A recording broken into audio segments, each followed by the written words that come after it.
think y'all have about every angle you can get of the witness,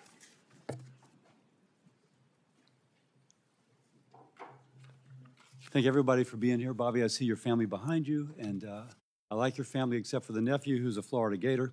We'll let that go. The Senate Committee on Health, Education, Labor, and Pensions will please come to order. Again, Senator Kennedy, Bobby Kennedy, thank you for appearing before the committee and for your willingness to serve our country as your family has served our country. You and I have talked at length about a variety of issues impacting Americans' health. These have been candid conversations, and I very much appreciate your willingness to engage. And there are many things you and I agree on. We're in total agreement on the need to address ultra-processed food, to reduce obesity. And obesity, of course, the leading cause of chronic disease and therefore of shorter lifespans. And this will be a priority in this committee, and I look forward to collaborating with you if you are confirmed. But it's no secret, I have some reservations about your past positions on vaccines and a couple other issues. And so we know a lot about you. I'll tell you a little bit about myself. Before I entered politics or even thought about running for office, I practiced medicine for 30 years, working in public hospitals in California and Louisiana, specializing in liver disease, caring for those who otherwise would not have had a specialist.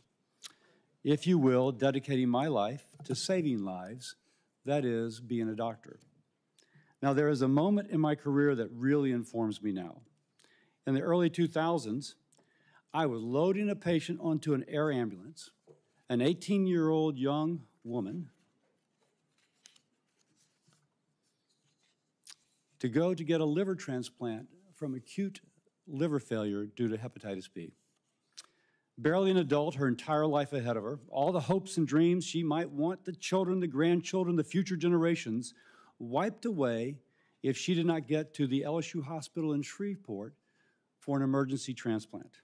Now, the transplant, an invasive, in 2000, $250,000 surgery that had a 5 to 10% mortality rate, but even if she survived, would leave her with a liver transplant and hospital bills every year of $50,000. And as she took off, it was the worst day of my medical career, because I thought $50 of vaccines could have prevented this all. And that was an inflection point in my career. And since then, I've tried to do everything I can to make sure I never have to speak to another parent about their child dying due to a vaccine-preventable disease. So I worked with community and business leaders to form a public-private partnership in the capital region of Louisiana. We vaccinated 36,000 children for hepatitis B, and since the CDC and the ACIP have recommended universal vaccination for children, the number of acute hepatitis B cases in our country has declined by almost 90%. So as a physician who's been involved in immunization programs, I've seen the benefits of vaccinations. I know they save lives. I know they're a crucial part of keeping our nation healthy. Now, Bobby, I've learned you got a tremendous following. My phone blows up with people who really follow you. And there are many who trust you more than they trust their own physician. And so the question I need to have answered is, what will you do with that trust? Whether it's justified or not, and you may not want this to be the case, but I have constituents who partly credit you for their decision to not vaccinate their child. Now, that's a real conversation. And I'm hearing from them, and they want you confirmed. Now, you're going to tell us this week, as you did, I think you'll tell us today, as you did in Finance Committee yesterday, that you're pro-vaccine. So what will you tell the American mother?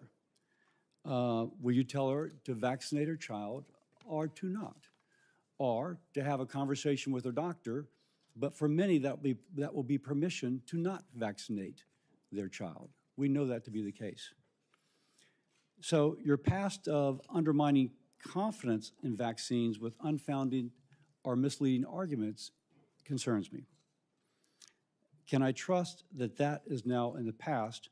Can data and information change your opinion, or will you only look for data supporting a predetermined conclusion? This is imperative. You will have the responsibility to restore trust in our public health institutions in this position you have.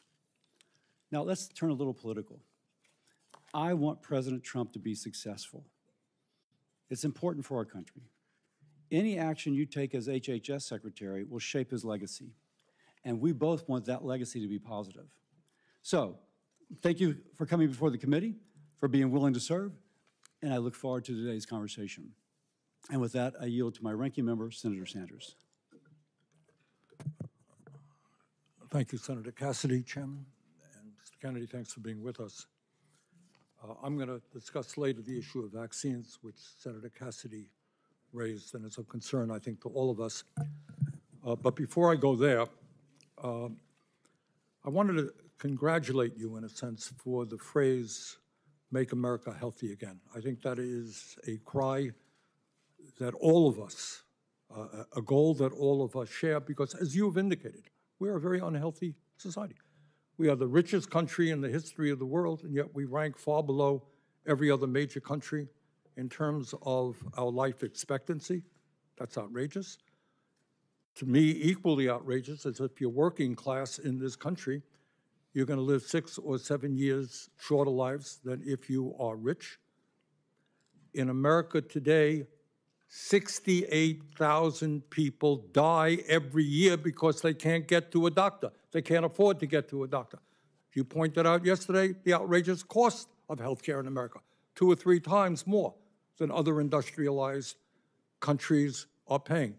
Unbelievably, in this country, hundreds of thousands of people who deal with cancer, struggling for their lives. You know what happens to them? They go bankrupt. They deplete their lives' savings. In other words, when we talk about making America healthy, you got to talk about a broken, corrupt healthcare system. Your uncle, President Kennedy, your father, Bobby Kennedy, great senator from New York, your uncle sat right now where Senator Kennedy is, Senator Cassidy is sitting, chairman of this committee. All of them did what I think is the right thing. They said healthcare is a human right. They looked all over the world. They saw every other major country guaranteeing healthcare to all people, whether they're rich or poor, young or old. So I'm not quite sure how we can move to making America healthy again unless we have the guts to take on the insurance companies and the drug companies and guarantee healthcare to all people. I'll be asking you a question about that. Lowering the cost of prescription drugs. How do you make America healthy again if 1 out of 4 people in this country cannot afford the price of prescription drugs, which is far higher in America than any other country on earth? Under President Biden, we made some progress, and this committee played an active role in having Medicare begin for the first time negotiating the price of drugs that we are paying. And I'm going to ask you whether or not you will demand that President Trump follow what we accomplished here. We are the only major country on earth not to guarantee paid family and medical leave. Mr. Kennedy, there are women today who are having babies, then they got to go back to work in a week or 2 because they have no guaranteed paid family and medical leave. How do you have a healthy country when women are forced to go back to work, when women and men get fired because they stay home taking care of their sick kids? That's not making America healthy again. And I would go a little bit beyond the jurisdiction of Health and Human Services, but I think it's important. If you are working 50 or 60 hours a week, making 13, 14 bucks an hour, which is what millions of Americans are, can you be healthy? Will you join those of us who think that in the United States, wealthiest country on earth, people work 40 hours a week, they should not live in poverty, got to raise the minimum wage to a living wage? And lastly, and we discussed this very briefly, President Trump believes that climate change is a hoax. I happen to believe, and most Americans believe, and virtually the entire scientific community believes, that it is an existential threat to this planet. I don't know how you're going to make America healthy again, or keep the world healthy, when you have massive heat waves and droughts and floods and extreme weather disturbances. Louisiana had them, Vermont had them. That's not keeping America healthy. That's not within the jurisdiction of HHS. But I surely hope that you will, if you are confirmed, demand that President Trump change his position and work with those of us who are trying to transform our energy system and, in fact, keep America healthy by addressing the crisis of climate change. Thank you, Mr. Chairman. Thank you, Senator Sanders. And now I'd like to welcome our nominee, Mr. Robert F. Kennedy, Jr. Mr. Kennedy has a long career as an attorney and advocate for various health and environmental concerns. He has championed a range of issues like healthy foods and efforts to fight chronic disease, while calling for greater transparency and accountability in our public health infrastructure. Mr. Kennedy has an important opportunity to reform the department and to restore trust in our federal health agencies. I look forward to hearing more about his policy priorities and his plans to advance President Trump's agenda to make America healthy again. I thank you for joining us today, and I'll now turn over to Mr. Kennedy to introduce himself. Is your microphone on? Is your microphone on? Thank you, Chairman Cassidy. Thank you, Senator Sanders.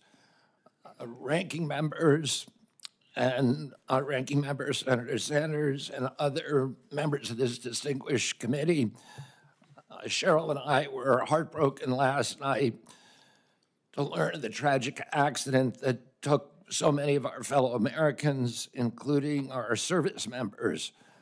We are in an apartment where we were able to see the rescue operations from our window.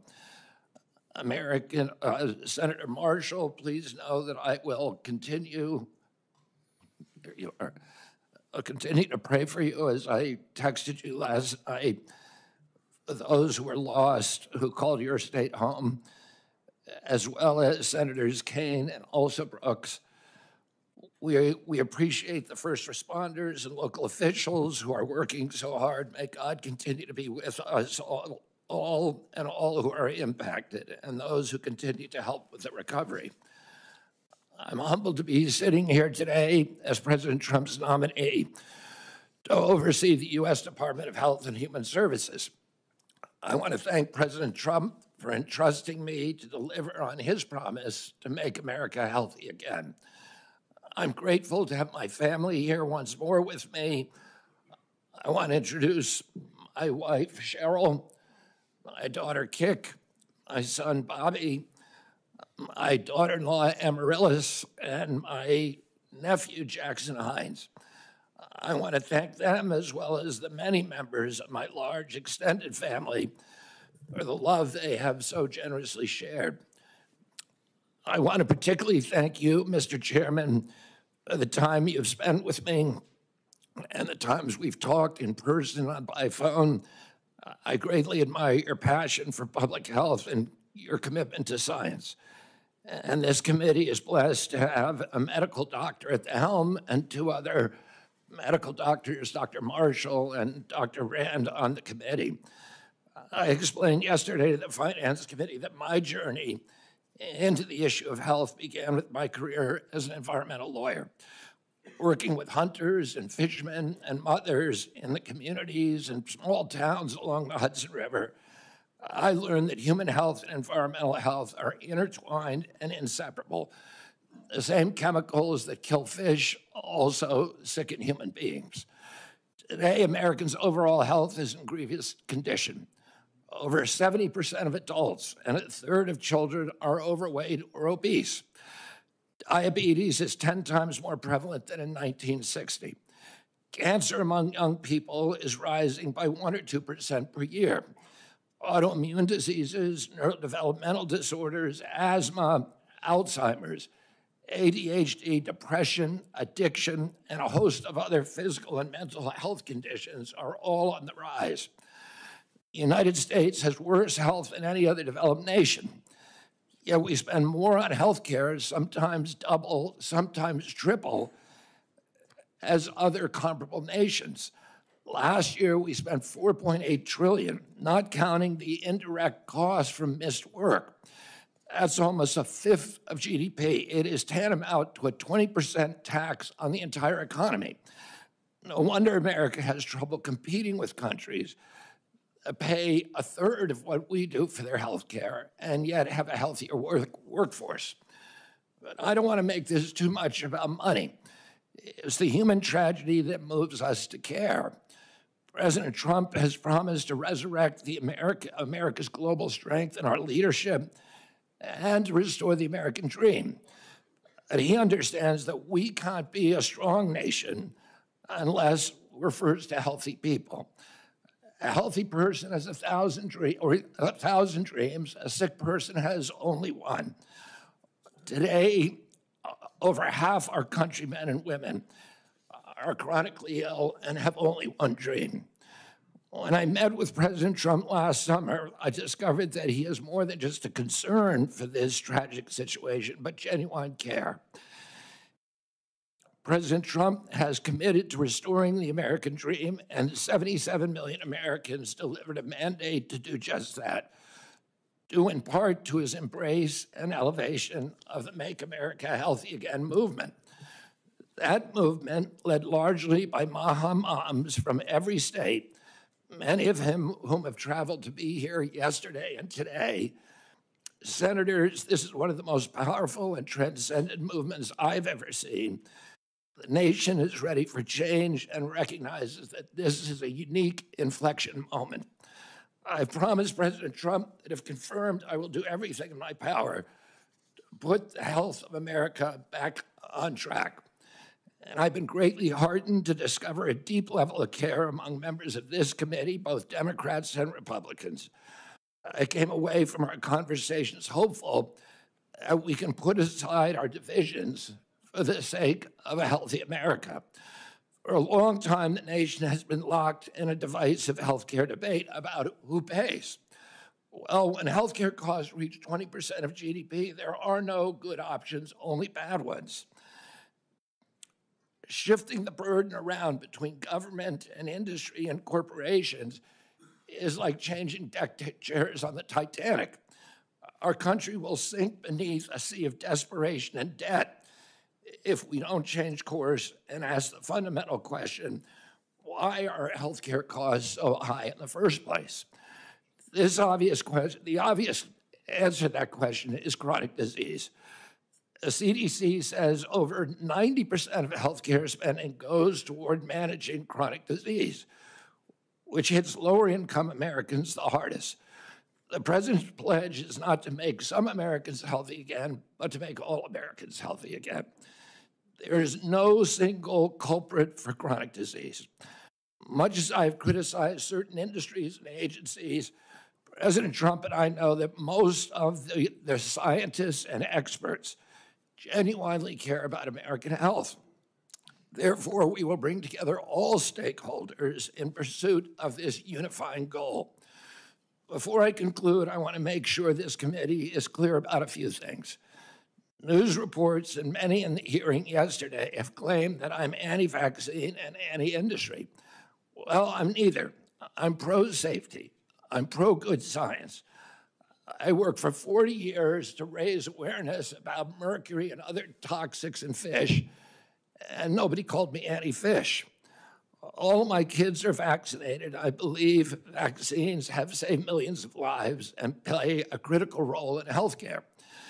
Nor am I the enemy of food producers. American farms are the bedrock of our culture and our national security. I was a 4-H kid, and I spent my summers on ranches. I want to work with our farmers and food producers to remove burdensome regulations and unleash American ingenuity. MAHA simply cannot succeed if we do not have the partnership of America's farmers.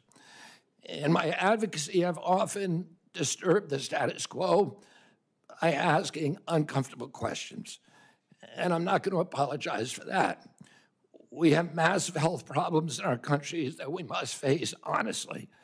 And the first thing I've done every morning for the past 20 years is to pray to God that he would put me in a position where I can end the chronic disease epidemic and protect our children. That's why I'm so grateful to President Trump the opportunity to sit here before you today and seek your support and your partnership in this endeavor. I'll conclude with a promise to you, Mr. Chairman, the members of this committee, to the President, and most of all to the tens of millions of parents across America, especially the moms, who have propelled this issue to center stage.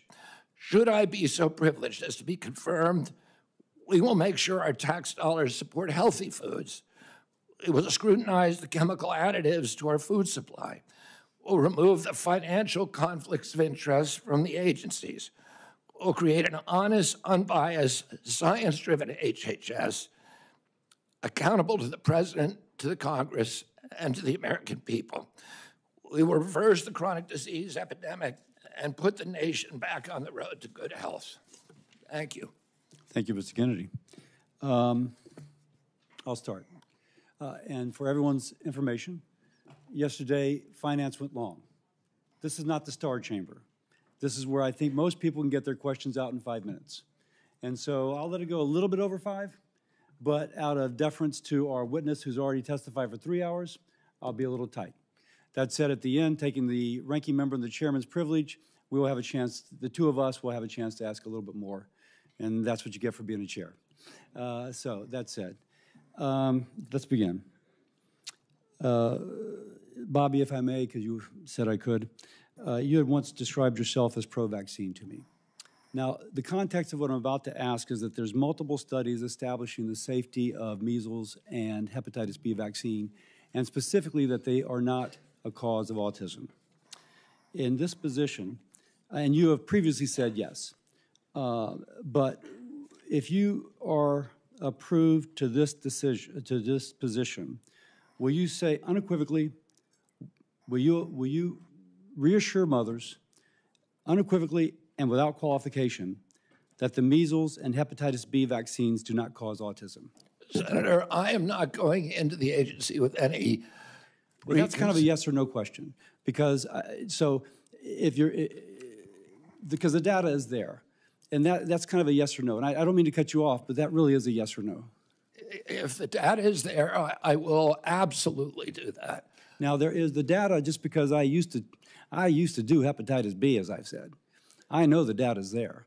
Well, then I will be the first person. If you show me data, I will be the first person to assure the American people that they need to take those vaccines. Now, what concerns me is that you've cast doubt on some of these vaccines recently. I mean, like the last few years, but the data, and I can quote some of it. The data has been there for a long time. I've been out of the game. I've been in Congress for 16 years. And this data was in large measure generated before I came to Congress. So my concern is that if you were making those claims and being so influential, I mean, your bully pulpit's incredible.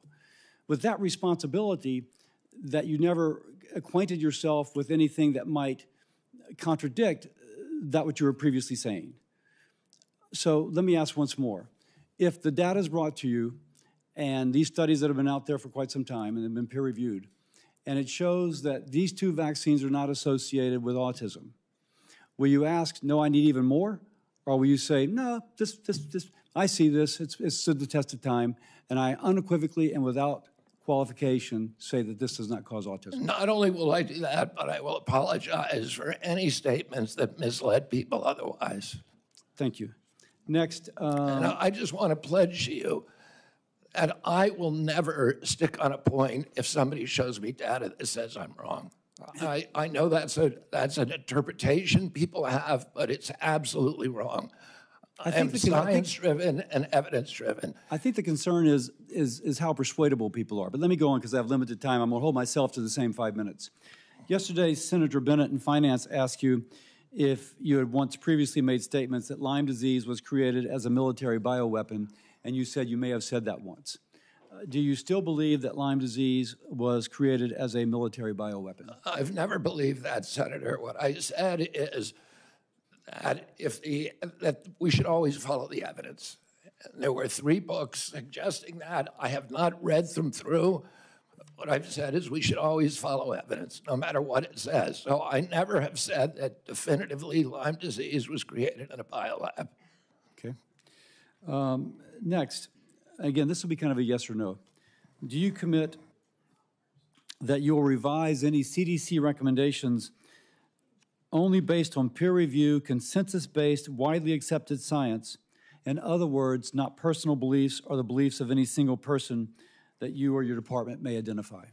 Absolutely, Senator. I am not going to go into HHS and impose my preordained opinions on anybody at HHS. I'm going to empower the scientists at HHS to do their job and make sure that we have good science that's evidence-based, that's replicatable, where the raw data is published. I'm almost out of time, so let me get to another question. All right. Do you promise that FDA will not deprioritize or delay review and/or approval of new vaccines, and that vaccine review standards will not change from historical norms? Well, we will have the best vaccine standards with safety studies, and I will not, if the That's a little bit of a different answer than the question I asked, because what is the best could be in the eyes of the beholder. So let me read again. Promise that the FDA will not deprioritize or delay review and/or approval of new vaccines, and that vaccine review standards will not change from historical norms. Yes. Great. With that, I will set a good example, and I yield my time to my ranking member. Thank you, Chairman Cassidy. And I'm going to do what I very rarely do, is actually follow up on a question from Senator Cassidy. There have been, as I understand it, dozens of studies done all over the world that make it very clear that vaccines do not cause autism. Now, you just said, if I heard correctly, well, if the evidence is there. The evidence is there. That's it. Vaccines do not cause autism. Do you agree with that? As I said, I'm not going to go into HHS with any preordained. I asked you a simple question, Bobby. The studies all over the world say it does not. What do you think? Senator, if you show me those studies, I will absolutely, as I promised to Chairman Cassidy, I will apologize. That is a very troubling response, because the studies are there. Your job was to have looked at those studies as an applicant for this job. All right. Let me ask you another question about this one about COVID. Scientists with the Yale School of Public Health and University of Maryland have estimated that the COVID vaccine saved 3 million lives and prevented 18 million hospitalizations. President Trump, someone who I do not often agree with, has said that the COVID vaccine was, quote, one of the greatest miracles of the ages. That's Donald Trump. But Bobby, you had a very different perspective. At a time when thousands of Americans were dying from COVID every week in May of 2021, you petitioned the Food and Drug Administration to revoke the emergency use of COVID vaccines. So my question to you is, were the scientists who told us that the COVID vaccine was imperative, and President Trump who told us that it was this great thing, were they right, or were you right when you told people that they should not take COVID shots? Senator, I filed that lawsuit after CDC recommended the vaccine for 6-year-old children without any evidence that it would benefit them and without testing on 6-year-old children. And that was my reason for filing that lawsuit. Was the vaccine, COVID vaccine, successful in saving millions of lives? I don't know. We don't have a good surveillance system, unfortunately. We don't know? I don't think anybody can say that. If you show me science that says that. You know, Bobby, you say, if I show you, you're applying for the job. I mean, clearly, you should know this. And that is, the scientific community has established that COVID vaccines save millions of lives, and you're casting doubt.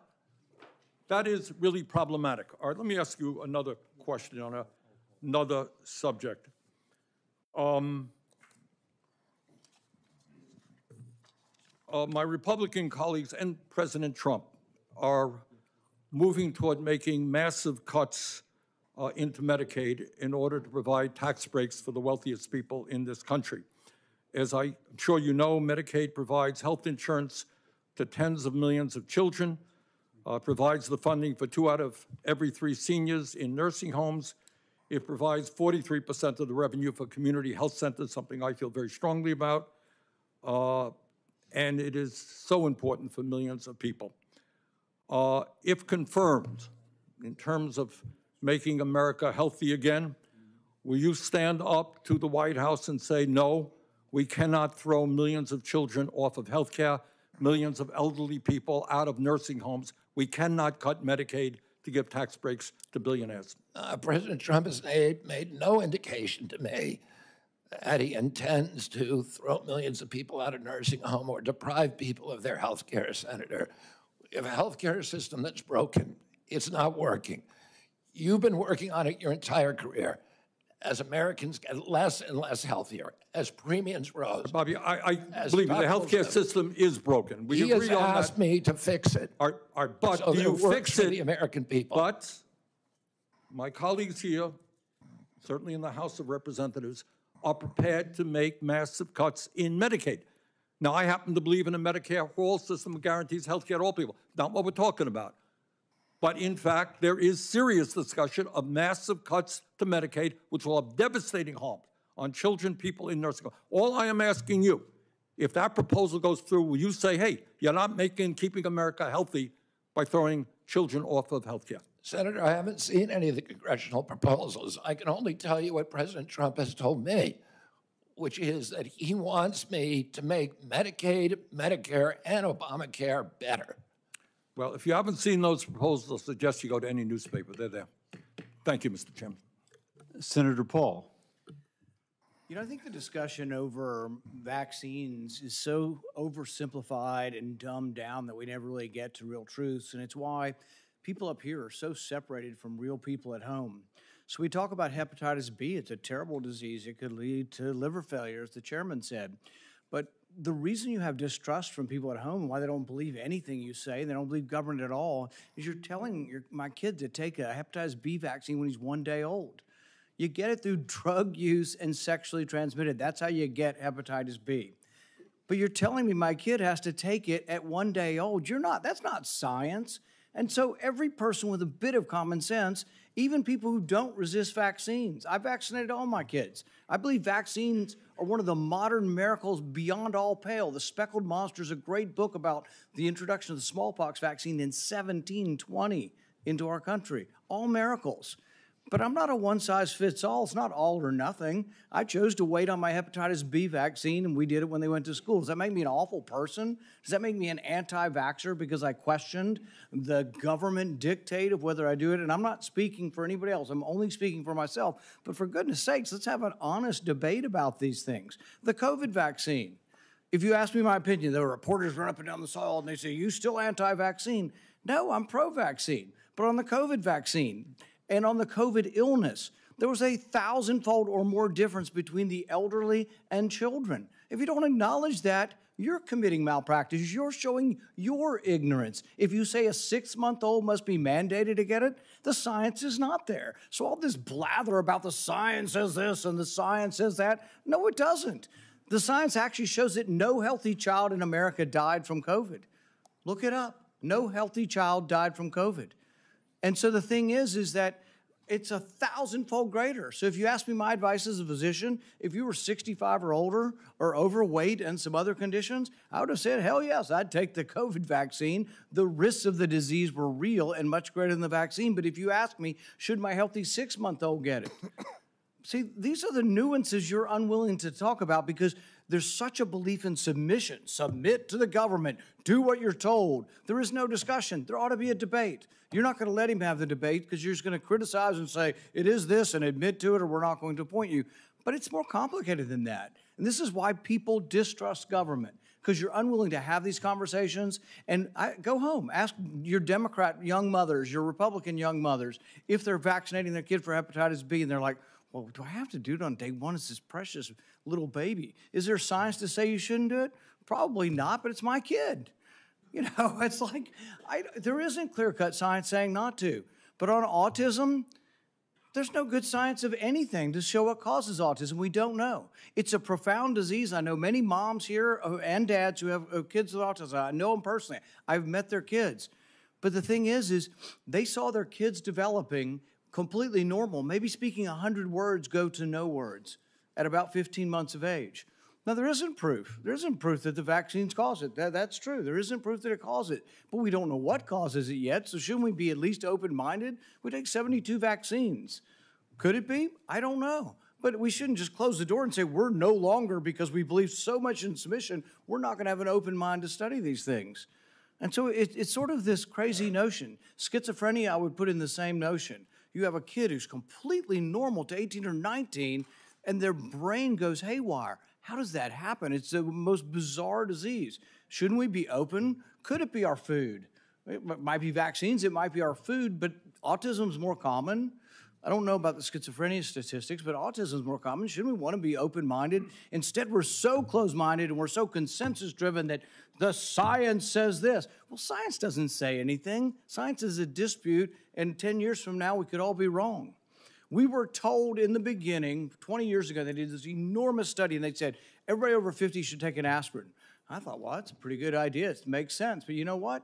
20 years later, they measured it, and they found if you had no heart disease and you were taking aspirin, your chance of dying from a brain bleed or from a stomach bleed were greater than the risk of heart disease. If you have heart disease, they still say take an aspirin. If you don't, they've changed their mind 20 years later. But would you have all said I was crazy and I should no longer be in public discourse if I had said 20 years ago, I don't feel like taking an aspirin. I ride my bike all the time. I'm afraid I might hit my head. But that's what a country's about. It's what dissent is about. So just ask you to look at the larger picture and give the guy a break who says, I just want to follow the science where it leads without presupposition. I think really what we have up here is presupposition. You've already concluded. It's absolute that autism isn't caused by it. We don't know what causes autism, so we should be more humble in what we say. Sorry I didn't get to a question.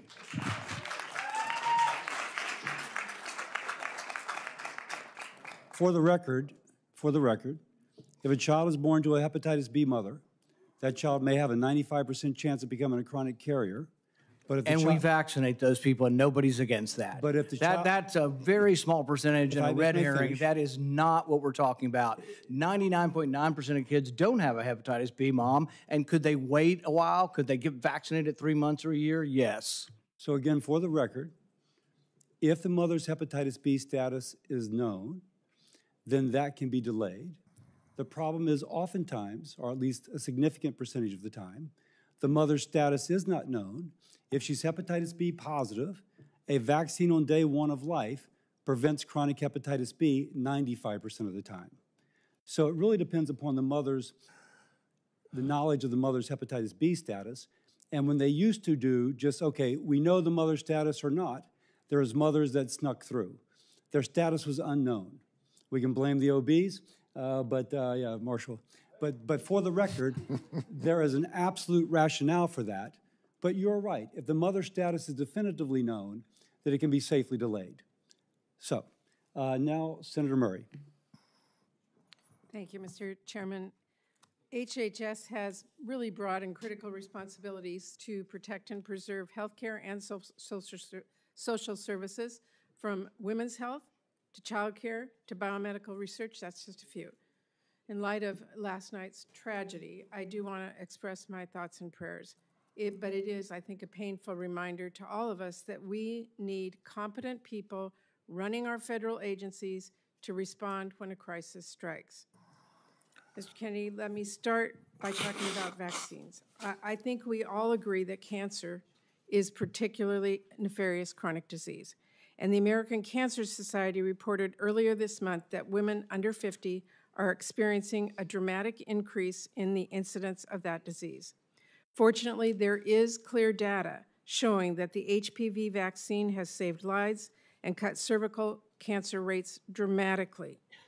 You have called the HPV vaccine, quote, dangerous and effective, and said it actually increases the risk of cervical cancer. Do you stand by those statements, yes or no? The HPV vaccine, I brought litigation. I represented. Yes or no? I represented. Stand by your statements. Let me answer. I'm trying to, yes Senator. or no. It's a simple yes or no. I Stand by your previous statement. I litigated on that issue. I represented hundreds of young girls who felt that they were injured by the vaccine. That trial is happening right now in Los Angeles. Well, let me Those ask you. questions will be answered by a jury in that trial. You said that no loving parents would allow their daughter to receive that vaccine. If confirmed as HHS Secretary, would you recommend that parents get their children vaccinated against HEB? I recommend that children follow the CDC schedule. And I will support the CDC schedule when I get in there, if I'm fortunate enough to be confirmed. Would you recommend that parents get their children vaccinated against the measles? Yes or no? Against measles? Yes. Well, I just remind everybody that parents look to our health leaders for advice on these decisions. You would be a health leader, and for the record, I would like to put into the record his previous statements on these vaccines. I do want to ask you a question about character. I still believe character matters, and I want to let you respond to this. You were accused of sexual harassment and assault by Eliza Cooney, who was first hired as a part-time babysitter by your family. When you were confronted about this accusation, you said you were, quote, not a church boy, and that you, quote, have so many skeletons in my closet. You then texted Ms. Cooney an apology and indicated you had no memory of what she described. Mr. Kennedy, I'm asking you to respond to those accusations seriously in front of this committee. Did you make sexual advances towards Ms. Cooney without her consent? Yes. No, I did not. And that story has been debunked. But why did you apologize to her then? I apologize for something else. Well, that's not my understanding. Are there, let me just ask you. All you have to read is the text which she published. It's not for that. That is not how I've read it. Are there any other instances where you have made sexual advances towards an individual without their consent? Just yes or no? No. No. Mr. Kennedy, you said that you're going to say to NIH scientists, God bless you all, thank you for your public service. We're going to give infectious disease a break for 8 years. Excuse me? You said you just said thank you for your service to our federal employees. You want to give infectious disease a break. That's a quote. Will you support the development and distribution of vaccines for the avian flu? Yes or no? Will I, for the avian flu? Yes. My time's almost up, but having read a lot and listened to a lot, I just want to remind all my colleagues that by voting to confirm Mr. Kennedy, we would be telling our constituents he's worth listening to. That alone could get people killed before he even lifts a finger, because he does not even need the levers of power to influence people, as we saw in Samoa. All he needs is a megaphone. To affirm his views by voting to confirm him as our highest health official, we should not mince words about what that would mean. When babies die from whooping cough because parents weren't sure if the vaccine was safe, we will have to look them in the eye. When measles sweeps through school, then hospitals, nursing wards, will this be worth it? There are political realities, we all get that, but there's also right and wrong, fact and fiction. And there's also people staying healthy or dying pointlessly from diseases we can prevent because they thought Congress took its job vetting our health care secretary seriously. Thank you, Mr. Chairman. We're going to now go out of order. We're going to go to Senator Marshall. He would like to be able to view the press conference regarding the tragedy on the plane from Wichita. Senator Marshall. Well, thank you, Mr. Chairman, and thank you, Mr. Kennedy, for your kind words this morning, for your caring text last night, and I'm grateful for all my colleagues, most everybody reaching out to us, and it's certainly it's a tough day for Kansans and many others who lost loved ones, and we will look forward meeting with the president later today and those loved ones, and just want everyone back home to know that we're wrapping our arms around them, that we're mourning with them, and we'll get through this together. So thank you. Mr. Kennedy, take a second and just describe why fighting chronic disease is so important to you. Who are we fighting for? What is your role as HHS Secretary, and is there anything that's a bigger priority to you than this as you go into this role? Thank you, Senator. When I was a 10-year-old boy, my uncle was in the White House. The chronic disease among American children was 2%. Today it's 66%.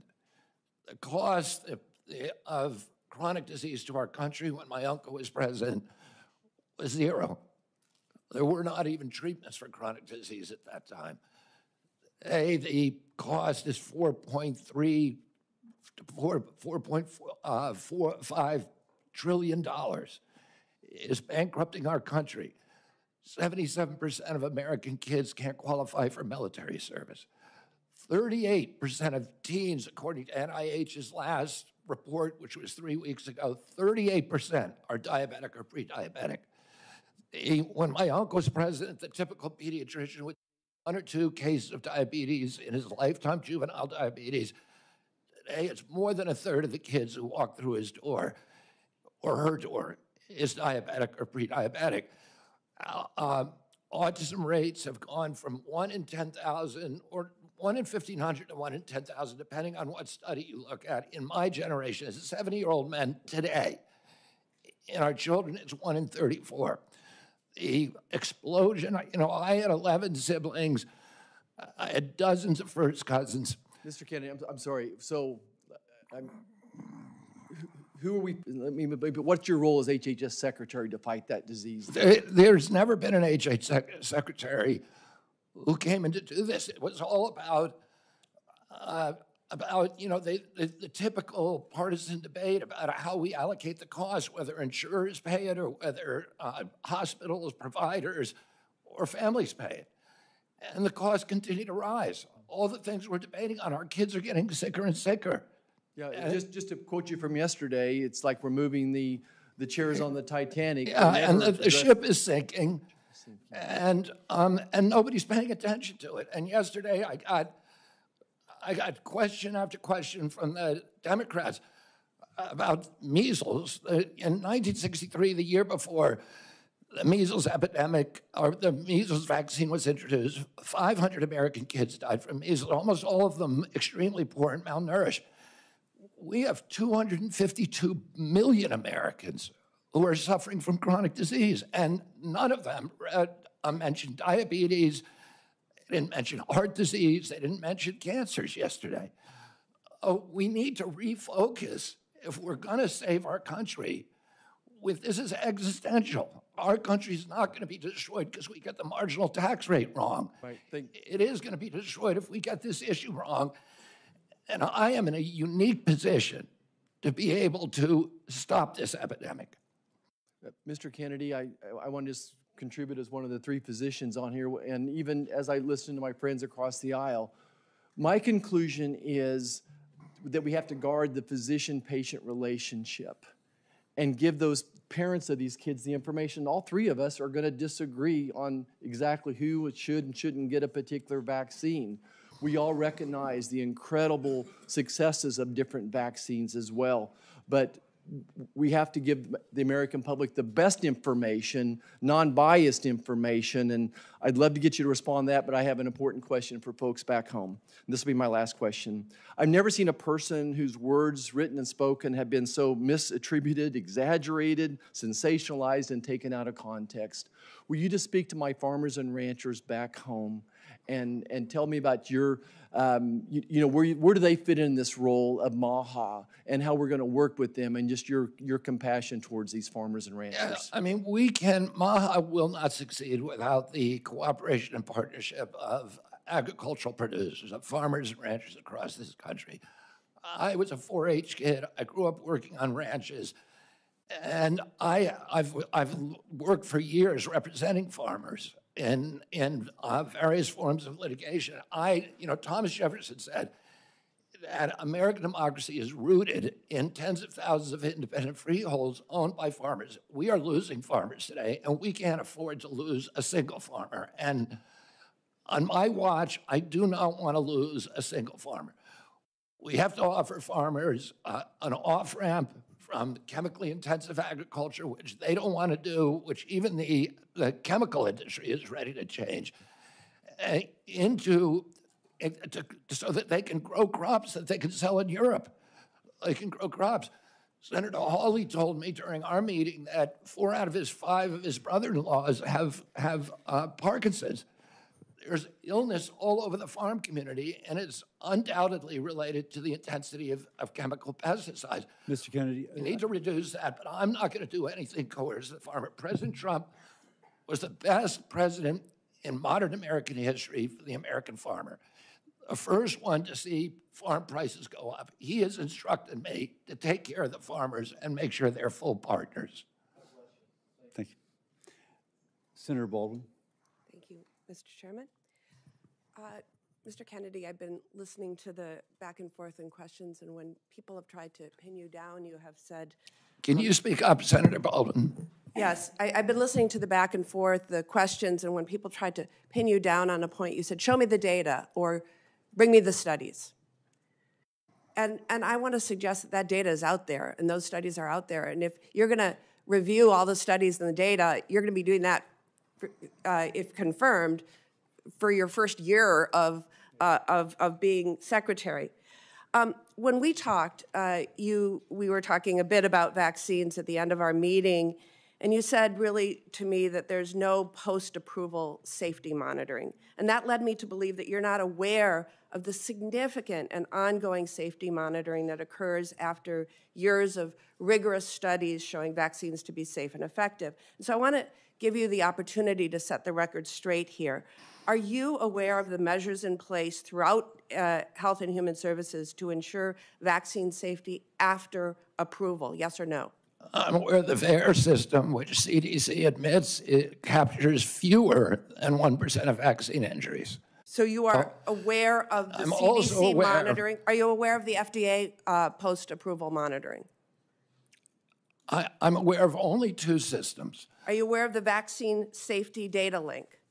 Oh, yeah, I'm very aware of that. Are you aware of the vaccine adverse event reporting system? I'm aware of the vaccine safety data link that CDC keeps under a lockbox and will not let independent scientists Are you look at it. aware of the clinical immunization safety assessment project? As I said, Are you aware of VSafe?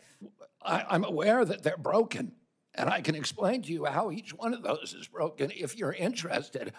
What I want to do is make sure we have gold standard science. We get the conflicts off the panels so that people, you know, this Congress. What I listed right now are just some of the guardrails that are in place to ensure that life-saving vaccines are safe and effective. And this is after numerous clinical trials, rigorous studies, and review by an independent panel of experts that show vaccines are safe and effective, which is available to all the public. If you want to take a second look at the science, like you have said, well, it's here, it's available, and it's conclusive.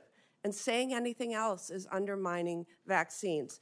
To a different And by the way, repeating what Congress found in the 2003 investigation. Kennedy, I want to move to what I hope it will be pretty simple stuff. In general, for a drug to be considered safe, would you say that 97, 98% of people taking that drug and having no complications is generally safe? It would completely depend on what the drug is. If it's a drug given to a healthy population, that would not be an acceptable. Again, this is as high a level as it gets. Would you say that when 99 out of 100 people experience minimal or no complications, that that drug is safe? It depends what the risk is from the disease. It depends what the benefit from the drug is. If you're dying of cancer, you will take a drug with that kind of risk profile. And if we were to If you're a talk healthy about individual with zero, peer-reviewed, if you're a healthy individual with zero I'm talking risk, about mifepristone, but if we were to talk about peer-reviewed, replicable studies of a medication, would you say that you needed 10 trusted studies to get the same conclusion? it 15, depends what the 20 trusted studies? It depends what the What's your number? It completely depends on the kind of study. You're talking about randomized studies or observational studies. Is it safe to assume that 100 studies that are replicable and peer-reviewed is enough? Well, it could be one study if it was a powerful enough study. The most widely used medication, abortion drug, mifepristone, has been FDA approved for nearly 25 years. More than 100 studies have confirmed that 99% of patients who took the abortion pill had no complications. So with all of that, I can only conclude that you would commit to keep this science-backed and proven medication on the market and accessible for women. Is that correct? I'm going to, with mifepristone, President Trump has not chosen a policy, and I will implement his policy. So regardless of the studies, regardless of the data, regardless of the science, you've been talking about, show me the data, show me the studies. Well, if you would have that policy Senator, regardless of what the science says. Senator, the devil is in the details. If you're telling me 99% of women did okay, but 1% died, I would say that is not a beneficial risk profile. That is not what the studies show. I know, but you're not showing me. I need those details from the study before I can't buy a pig in a poke. Show me what the study says. So let's move on. Next, it would be Senator Mullen. Thank you, Mr. Kennedy, for being here. You know, we have fortunately been able to form quite a friendship over the last year, and I appreciate it. Appreciate the in-depth conversations we've had. And I just want to point out, I don't understand why my colleagues all of a sudden say we can't question science. I mean, it absolutely blows my mind that all of a sudden it's such shame that Bobby's sitting up here and he's questioning science, because I guarantee you, if he was sitting here and he was going to be the Secretary of HHS underneath the former President Biden, which I enjoy saying former president, I would bet you that you guys would have his back 100% and enjoy the fact that he's questioning science. And would probably support his positions 100%, but because he's now on the Republican side, you guys have went way off the rail, and how dare he question science? My God, if we didn't question science, where would we be today? We've always questioned science. Science is always evolving and always changing. Have a glass of wine a day, it's healthy for you. Don't have a glass of wine a day. Have a piece of chocolate a day, it's healthy for you. Dark chocolate is healthy for you. Take an aspirin a day, as Senator Rand Paul pulled out. I mean, where would we be today if we didn't ever question science? But I will say there's an issue that I have as a father of 6, that when my kids come out from getting their vaccines, they look like a freaking pincushion. I mean, 72 vaccinations? I think there's a reason we should be questioning this. When you start looking at the rise of autism, why wouldn't we be looking at everything? Who wouldn't want to look at everything? Give me anybody in this room that doesn't know somebody that you're personally connected to that one of their children doesn't suffer from some severity of autism. Give me one. And you guys are all saying that Bobby can't question it?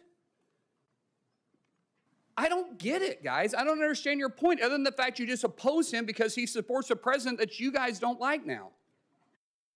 I applaud him for going into the situation and saying, let's question something. The definition of insanity is doing the same thing, expecting different results. Is it not true that you're supposed to question science? Is anybody going to question the fact that that's not true? Bobby, share the numbers again with me about autism. Where are they at when you as a child to where they're at today as my kids are children? There weren't a lot of studies when I was a kid, but the best studies, and really the only studies out there are 2 studies. One shows a rate of about 1 in 10,000, another about 1 in 1,500. And you know, there are other estimates in between. Today, it is 1 in every 36 kids, according to CDC. So I want to say one other thing. Relevant to the point you just made. In 1963, my uncle awarded John F. Kennedy the highest civilian honor, to Francis Kelsey. Francis Kelsey was a young scientist at NIH who came in and objected to the panel having approved thalidomide for American children. All the scientists of that day, they were doing it in Europe, all the scientists of that day and the scientific panels that work for the agency approved, green-lighted thalidomide.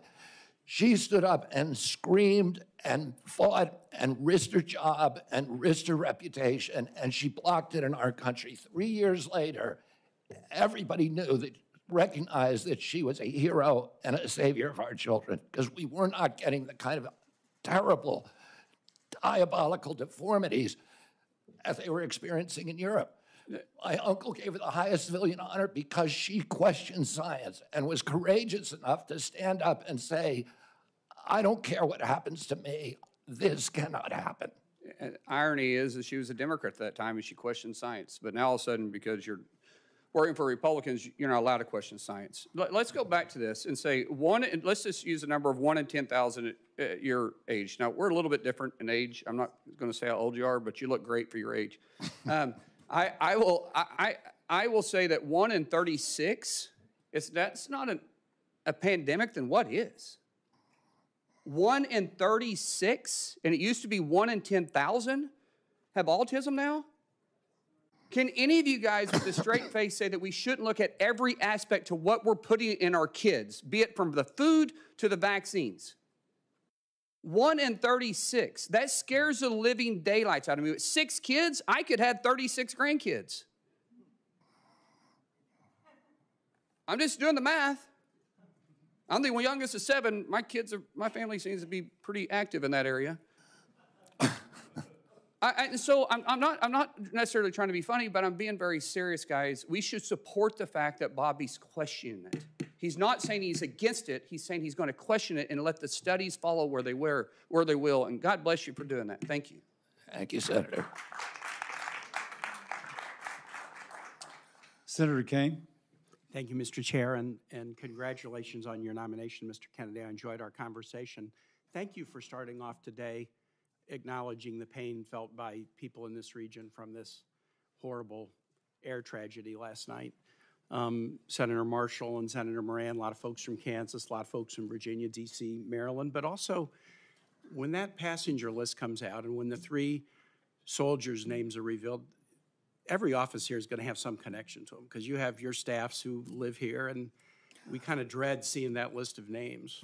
I drove to the airport at 6:30 this morning and went across the bridge over the Potomac and saw the operation, the recovery operation, kind of underway in daylight hours. And I thought about the last big aviation disaster in Richmond when on 9/11 a plane slammed into the Pentagon. And Virginia got hurt very bad that day, and so did the nation. Just a couple of months ago, you posted this on your X account. On 9/11, it's hard to tell what is conspiracy theory and what isn't. I'd like to introduce that for the record, Mr. Chair.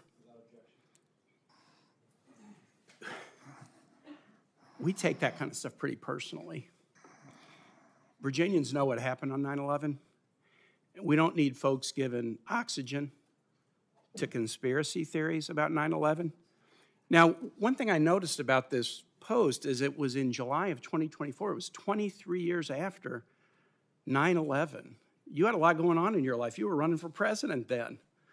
What made you decide in the midst of everything going on in this country, in this world in July of 2024 in your own candidacy for president, that now was the time to say it's hard to tell what is conspiracy and what isn't about 9/11? What was so important about making this point in July of 2024? Senator, the dramatic drop in trust in our government, and this is particularly one of the templates for that is what happened at CDC. Yeah, no, I want to move aside from that. Because you say, you go on to say, I won't take sides. As president, I won't take sides on 9/11. Wow. I won't take sides on 9/11. Let me ask you this. As a general matter, do you find it hard to tell what is a conspiracy theory and what isn't? Is that kind of a general deficit that you find in your own analytical abilities? My father told me when I was 13 years old, he said, people in authority lie, and that the job of a citizen in every democracy is to maintain a fierce skepticism Okay, I get of it. government authority. And you're an authority, but you wouldn't take sides on 9/11, and you're admitting, I have a hard time telling what is a conspiracy theory and what isn't. Senator, I haven't investigated it. If the things that I investigate, I take sides on. People are allowed to hold that opinion. I'm not going to tell them they're crazy for holding that opinion. I'm going to say, what is your evidence? And if I hear the evidence, I'm going to say, that doesn't make any sense. So you won't take sides on 9/11. Wow. Senator Murray asked you some questions about Gardasil, and this is a vaccine that's manufactured in Virginia. There's other HPV vaccines. I'm going to enter into the record a whole series of studies from many, many nations that talk about the dramatic positive effect of Gardasil. Could I introduce those into the record, Mr. Chair? Without objection. And those studies are on trial let me ask right a question. now. Let me ask a question. These are studies from Scotland, Sweden, the UK, Australia, the United States, multiple studies. And then I'm going to introduce in the record, I guess it's a blog post of yours. The verdict is now inescapable. Gardasil is killing girls. And I'd like to introduce that into the record as well. Without objection. You have a pretty significant financial interest in litigation against Gardasil. You have received contingency fees and payments for referring people to lawyers suing the manufacturer. And in your ethics vetting... I've never received any money from any Gardasil or any other vaccine lawsuit. Let me read a quote. This is your words. In your ethics vetting for this nomination, you said, quote, pursuant to the referral agreement, I'm entitled to receive 10% of fees awarded in contingency cases referred to the firm. How can folks who need to have confidence in federal vaccine programs trust you to be independent and science-based when you stand to gain significant funding if lawsuits against vaccine manufacturers are successful? I have given away all of my rights to any fees in that lawsuit. I yield back. Next is Senator Scott. Thank you, Mr. Chairman. Mr. Kennedy, good to see you again. Thank you for being here before the committee. Yeah. One of the beauties of our country is we have foundational documents that point us in the right direction. I think it's the compass that shows us due north, true north. The Declaration of Independence mentions life, liberty, and the pursuit of happiness as unalienable rights. You and I had a serious conversation about the importance of life, and I'm a pro-life Christian, as you know. And you said that you assured me that your deputies were going to be pro-life. Is that still the case? I will implement President Trump's policies. I serve at his pleasure, but I share President Trump's view that every abortion is a tragedy. Now, my question was, are you having deputies within your at HHS that will be pro-life? As I said, I can tell you exactly what I'm going to do, so there's no mistake. I'm going to implement President Trump's policies. President Trump has told me he wants to end late-term abortion. Are you hiring people who are pro-life at HHS? Yes, I am. Thank you. During the first Trump administration, HHS began investing in policies to support individuals living with sickle cell anemia. This has continued. A career staff person has dedicated time to coordinate sickle cell disease-related activities across HHS and other government agencies. Will you commit to continuing to have an individual serve in this coordinating role for sickle cell? Yes, and I think I've worked on sickle cell for many, many years. I told you I have many friends who have sickle cell. Several of them, I've seen the suffering that they endure. 1 out of every 365 blacks in our country has sickle cell. There are now promising gene therapies. They're very, very expensive. But it's something that NIH should be enthusiastically supporting that kind of research. Well, you answered my second question, so that's great, which was today you noticed the FDA gene therapies are really breakthrough evolutions in science that are really one-time cures. So you support the continuation of the research that makes that more available? Absolutely, Senator. Thank you. That's great news. This past fall, due to one facility making the majority of our IV drugs in the U.S., it was devastated by Hurricane Helene. Hospitals and healthcare facilities across the country faced IV shortages. Nephron Pharmaceuticals in Columbia, South Carolina, tried to shore up IV support in South Carolina hospitals by creating the Palmetto line in its facility to help make IVs for hospitals across the state. We must do more proactively to address the shortages and the shortage risks, as well as to provide and promote the production of medical products here in the U.S. If confirmed, how will you prioritize efforts to prevent and reduce drug shortages, including for essential medicines? Including? Essential medicines. President Trump has told me it's his priority to bring essential medicine manufacturing back to this country. It's a national security threat, and so much of it has been exported abroad, and particularly to China. And it's a priority for him, so it's a priority for me as well. Very good. Will you commit to fostering productive public-private partnerships that can provide the government with key information on pharmaceutical supply chains, help direct shortages, and improve the long-term security and resiliency of the U.S. drug supply? Absolutely, Senator. Thank you very much. And one of the things that we study, I had two opportunities to question you. Once yesterday at the Finance Committee, I opted, as opposed to seeing you twice, just see you one time and spend my time doing some other things with that time. But I think it's important for us to recognize that we are in a critical place as a nation. We're so dependent on other countries for the essentials, from healthcare and beyond. And we ought to work on a strategy of resilience across this nation in all of the essential areas that we need to become less dependent on the rest of the world and more dependent on ourselves. And I hope that as your term at the HHS, you will spend a lot of time thinking through and all the layers and complexity that is under HHS, how we become more and more resilient as a nation. That's absolutely critical for our national security and for our economy. And President Trump is doing that through HHS, but also, more importantly, through the Commerce Department, and meeting directly with pharmaceutical industry leaders to figure out what kind of incentives that they need to bring manufacturing home. Perfect. Thank you, Mr. Chairman. I yield back my 8 seconds. And then we'll go to Senator Murphy. Thank you very much, Mr. Chairman. Mr. Kennedy, thank you for joining us here today. Listen, credibility matters so much when you lead the most important health agency in the world. The Secretary of HHS has got to be trusted that he's telling the truth, that he cares about science, has no political agenda. Mr. Kennedy, I want to go back to some of your testimony yesterday before the Finance Committee when you either feigned ignorance about some very clear statements that you have made in the past, or you outright denied saying things about the vaccine program that you have undoubtedly said. And so, with a day's hindsight, I want to give you another chance to be honest about the things that you have said. Senator Warnock asked you yesterday if you had compared America's vaccine program to the Catholic Church's pedophilia scandal.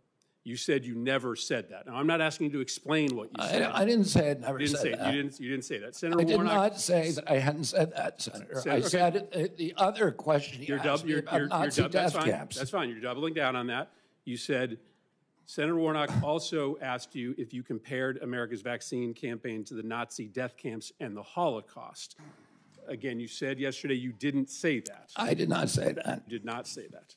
Senator Bennett asked you yesterday if you had made an allegation that AIDS is a different disease in Africa than it is in America. On that one, you said you didn't recall. Having had a day to think about it, do you recall saying that AIDS is a different disease in Africa than it is in the United States? I looked up that passage in my book and found that indeed the diagnostics for AIDS are very different in Africa than in the United States, that the list of symptoms is almost completely different.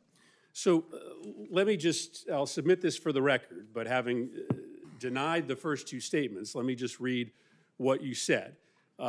You said in 2013, is it hyperbole to say that the people who run our vaccine programs should be in jail? They should be in jail. To me, this is like Nazi death camps. Look at what it does to the families who participate in the vaccine program. I can't tell why somebody would do something like that. I can't tell you why ordinary Germans participated in the Holocaust. I can't tell you what was going on in their minds. With respect to the pedophilia scandal, you said the pedophilia scandal in the Catholic Church is a perfect metaphor for what's happening in the United States. The vaccine program, it's the same reason we had a pedophilia scandal in the Catholic Church. It's because people were able to convince themselves that the institution of the church was more important than these little boys and girls who were being raped. I don't disagree with Senator Mullen. I don't want an HHS secretary that's not going to question science. I think it's important to question science. But you're not questioning science. You've made up your mind. You have spent your entire career undermining America's vaccine program. You make these purposeful comparisons to those that are administering the vaccine program to the Nazi executioners, to the people who covered up the Catholic Church's pedophilia scandal, because you have made a decision that there is a comparison, that there is evil in the vaccine program as there was evil in the pedophilia scandal and the Nazi death camps. You aren't exploring science. You have made up your mind. You've spent your entire career trying to undermine these programs. And so the reason that these statements, these incredibly aggressive, over-the-top statements, matter to us is because it just isn't believable that when you become secretary, you are all of a sudden going to be consistent with science. People who have spent their career saying these kinds of things, running the kinds of campaigns that you have run, don't all of a sudden change their stripes. And so, Mr. Chairman, I will submit these statements. Can I respond to that, Senator? Without objection. My statement about the Catholic Church is almost identical. The findings of the Government Oversight Investigation Committee that investigated CDC's vaccine program in 2003. Senator Burton was chairman of that committee. And he said that, that certain individuals in that program had written off a generation of kids because of, quote, misplaced institutional loyalty to the CDC and because of entanglements with the drug company. Let me finish what I'm saying. You made some grave accusations. Pedophilia to the administration of vaccines? No, it wasn't pedophilia. It was a perfect metaphor. Well, if you have 1 in 36 kids who has neurological injuries, and if that is, linked, that's something that we should study. Is it a perfect metaphor? It's not a perfect metaphor, but there's no metaphor that's perfect. But I am pro-vaccine. I am going to support the vaccine program. I want kids to be healthy. And I'm coming in here to get rid of the conflicts of interest within the agency, to make sure that we have gold standard evidence-based science. And if you show me where I'm wrong on this, show me a single statement I've made about science that is erroneous. Thank you. Senator Hawley. Thank you very much, Mr. Chairman. Mr. Kennedy, welcome. I enjoyed our conversation last month in our office. And thank you for remembering, as you did again today, my uncles who we talked about, Morris and Lauren and Jean, who all have recently passed away from Parkinson's, grew up in a farm family. That was kind of you to remember them, so thank you for that. Let me start by asking you a question about children and the safety of children.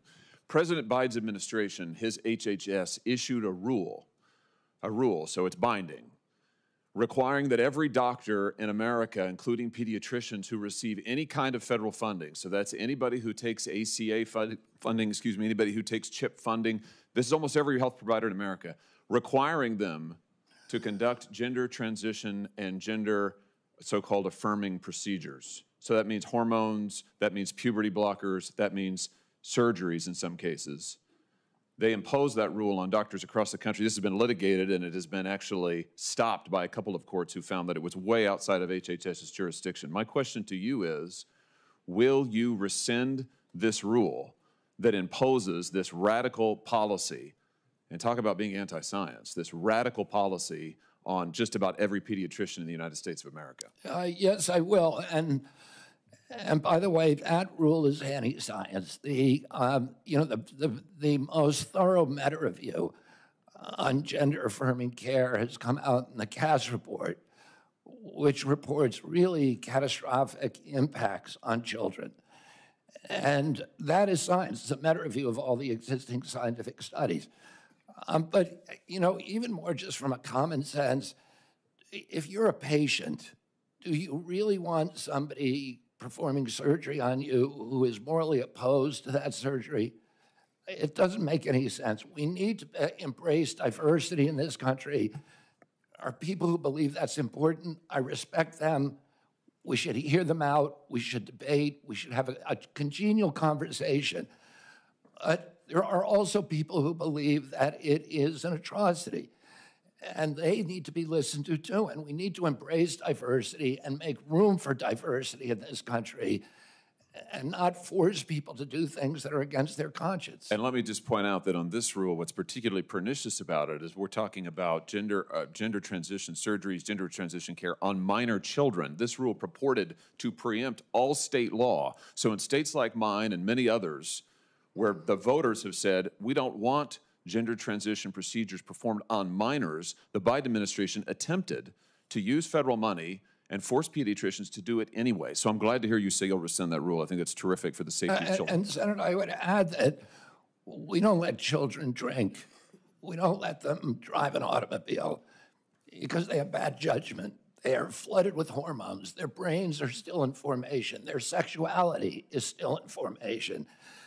To allow them to make judgments about that are going to have life-changing, forever implications for the rest of their life at that age is unconscionable, particularly in light of the Cass report. I'm glad to hear you say that. Let me ask you a question about NIH research, if I may. I know this is something that you care a lot about. Under the first Trump presidency— And I do want to add that people who have gender differences should be respected. They should be loved.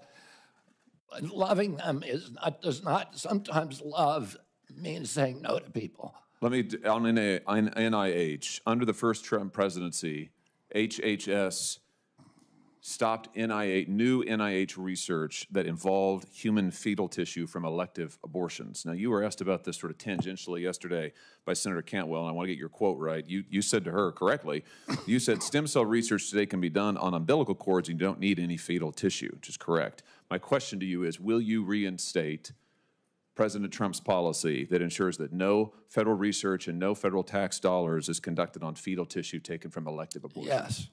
Fantastic. Let me ask you just about Title X. You were asked about this yesterday too, and I think I understand your answer. I just want to be sure I've got it crystal clear. Title X, which prohibits the funding of the use of federal taxpayer funding for abortions or to flow to entities like Planned Parenthood that perform abortions or refer people to abortions. You were asked yesterday if you would support President Trump's rule that says no Title X funding for those who perform abortions or refer people to abortions. I think your answer was yes, you would reinstate that rule. I just want to be sure I'm right about that. Yes. Fantastic. Last point that I have for you. On mifepristone, the chemical abortion drug, you said yesterday that you would study its safety. I think that's good. I want to make an additional point here just about how the Biden administration changed the rules on mifepristone that I hope that you'll take into consideration, because you pointed out— I'm almost done, Mr. Chairman. You pointed out that we need to honor the wishes of voters and states and their right to set life policy. I just point out that the Biden administration's rule on mifepristone, which they did after the Dobbs decision, means that in any state, including ones like mine, where voters or state legislators say we don't want abortion performed after a certain point, if the Biden administration rule on chemical abortion stands and you can mail in these abortion drugs without a doctor visit or referral, that means no state ban, no state decision, no voter decision is going to matter. We're going to have a one-size-fits-all policy set here in Washington. I hope you'll take that into consideration. I will implement President Trump's policies. Senator Hassan. Well, thank you, Mr. Chairman and Ranking Member Sanders. Good morning, Mr. Kennedy. Look, I want to just take a moment because, like a few of us on this dais, I sit on finance as well as help. And one of the things that was most disturbing to me about yesterday's hearing was the suggestion from some of my friends on the other side of the dais that our intense questioning and concerns about Mr. Kennedy were driven by partisanship. I have voted for 5 of President Trump's nominees to date in the last couple of weeks. One of them, the new Secretary of Transportation, was on the scene last night at DCA. Like all of us, I take really seriously our obligation for advice and consent. And I am concerned, as Senator Mullen expressed his concern, about the need for science to help us move forward on critical issues. Now, some of you are new to this committee and new to the Senate, so you may not know that I am the proud mother of a 36-year-old young man with severe cerebral palsy. And a day does not go by when I don't think about what did I do when I was pregnant with him that might have caused the hydrocephalus that has so impacted his life. So please do not suggest that anybody in this body of either political party doesn't want to know what the cause of autism is. Do you know how many friends I have with children who have autism? The problem with this witness's response on the autism cause and the relationship to vaccines is because he's relitigating and churning settled science so we can't go forward and find out what the cause of autism is and treat these kids and help these families. Mr. Kennedy, that first autism study rocked my world. And like every mother, I worried about whether, in fact, the vaccine had done something to my son. And you know what? It was a tiny study of about 12 kids. And over time, the scientific community studied and studied and studied and found that it was wrong. And the journal retracted the study because sometimes science is wrong. We make progress. We build on the work and we become more successful. And when you continue to sow doubt about settled science, it makes it impossible for us to move forward. So that's what the problem is here. It's the relitigating and rehashing and continuing to sow doubt so we can't move forward, and it freezes us in place. Now let me move on to my other concerns from yesterday's hearing. During yesterday's hearing, you really showed a lack of knowledge about Medicare and Medicaid. So what is Medicare Part A?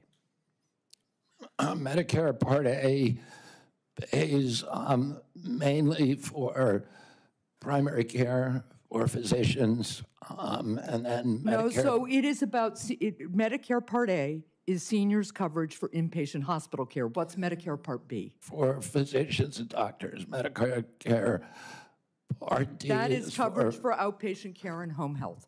So what is Medicare Part C? Medicare Part C is a program where it's the full menu of all the services, A, B, C, and D for Medicare. It is Medicare Advantage, which it's the private insurance option for seniors on Medicare. So, Mr. Kennedy, you want us to confirm you to be in charge of Medicare, but it appears that you don't know the basics of this program.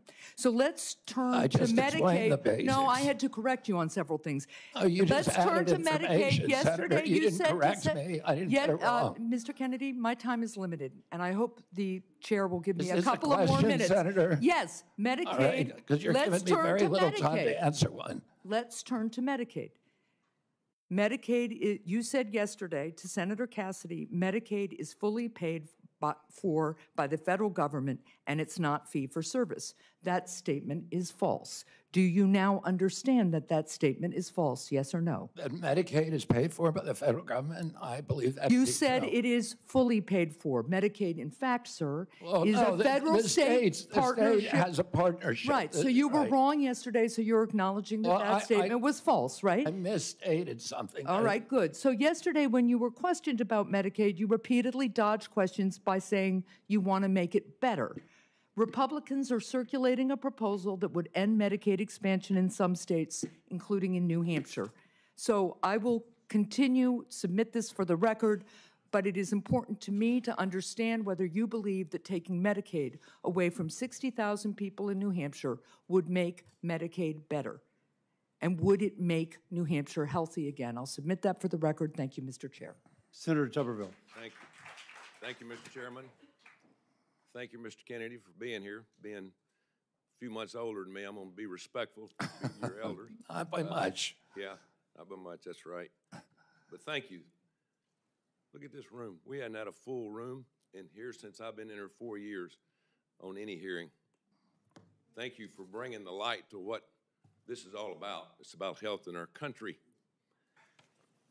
There might have been a half a dozen people in the last Health and Human Services nominee.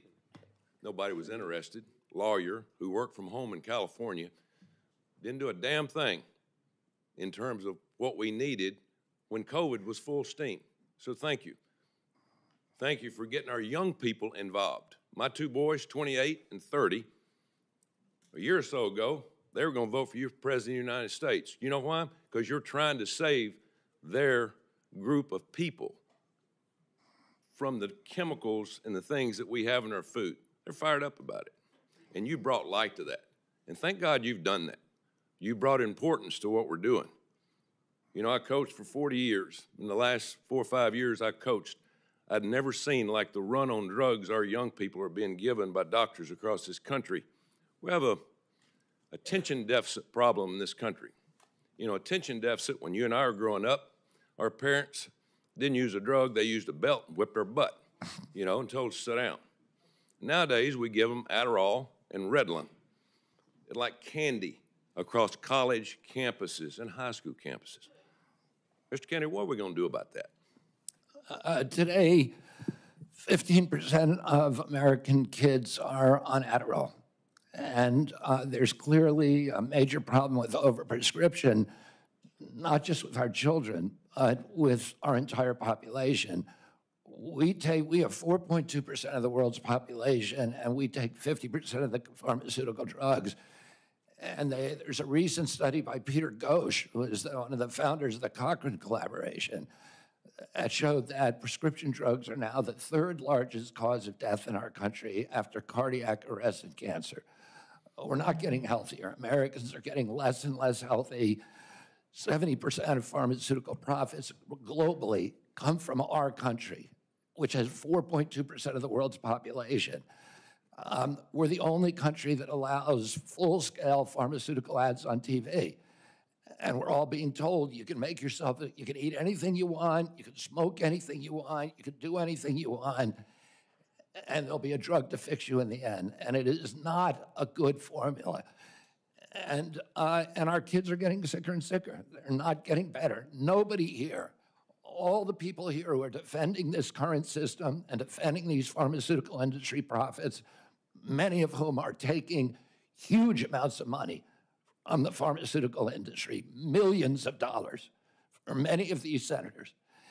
And none of that, this is not making our country healthier.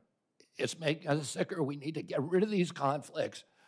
We need good science, and we need good leadership that is able to stand up to these big industries and not bend over for them. Thank you. And you brought to light the vaccines over the last couple of years. I've had my first granddaughter here in a couple of weeks, and my son and his wife have done their research about vaccines, and she's not going to be a pincushion. We're not going to allow that to happen. But you brought that up, but as you and I talked about vaccines, Coach, let's empower scientists to do their job. You know, let's go by what they do. Let's don't just do something for the pharmaceutical company. So I appreciate you doing that. One other thing is you and I talked about red dye number 3, and just happened, you and I talked about that, and a few days later in this room we had the FDA director. And I asked him, why do we use red dye 3 in our cosmetics? Or we don't use in cosmetics, we use in our food, but we don't use it in cosmetics because it causes cancer. What in the heck's going on? Well, a few weeks later, because of your insistence, we dropped it. So tell me about dyes and things that you're concerned about, because I get more talk about that than anything. We have 10,000 ingredients in our food in this country because FDA employs a standard called the GRAS standard that looks at any new chemical as innocent until proven guilty. In Europe, they have 400 ingredients in their foods. Kellogg's makes Fruit Loops for the United States alone. It is loaded with red dye, blue dye, yellow dye, and many, many other ingredients. They make the same product for Canada that's all vegetable dyes. And for Europe, if you eat a McDonald's French fry in this country, it has 11 ingredients. You eat the same product in Europe, it has 3. We are allowing these companies, because their influence over this body, over our regulatory agencies, to mass poison American children. And that's wrong. It needs to end. And I believe I'm the one person who's able to end it. Thank you. Senator Kim. Thank you, Chairman. Mr. Kennedy, good to see you. I wanted to just start by asking you if you support medically assisted treatment to help people get off of opiate addiction. Yes, I do. Do you think it's safe, and would you consider it to be the gold standard of the approach? The Cochrane Collaboration, which is the most prestigious scientific research organization, has said that the gold standard is, has found in studies, a gold standard is 12-step programs. You need an entire menu of treatments because many addicts will not respond immediately, at least to 12-step programs. And for many of them, Suboxone and even methadone are critical interventions that save lives, that get addicts off the street, and they should be available as a treatment option. I wouldn't describe them as gold standard, but I would describe them as medically necessary. Well, this is something, look, I know we all take this very seriously in terms of the plight of opioid addiction in our country. And that's something that I hope we can recognize. We need to lift up more and more. I mean, NIH has said over and over again, not enough people are doing it. And in fact, an NIH-published study does call it the gold standard of treating for opioid use disorder.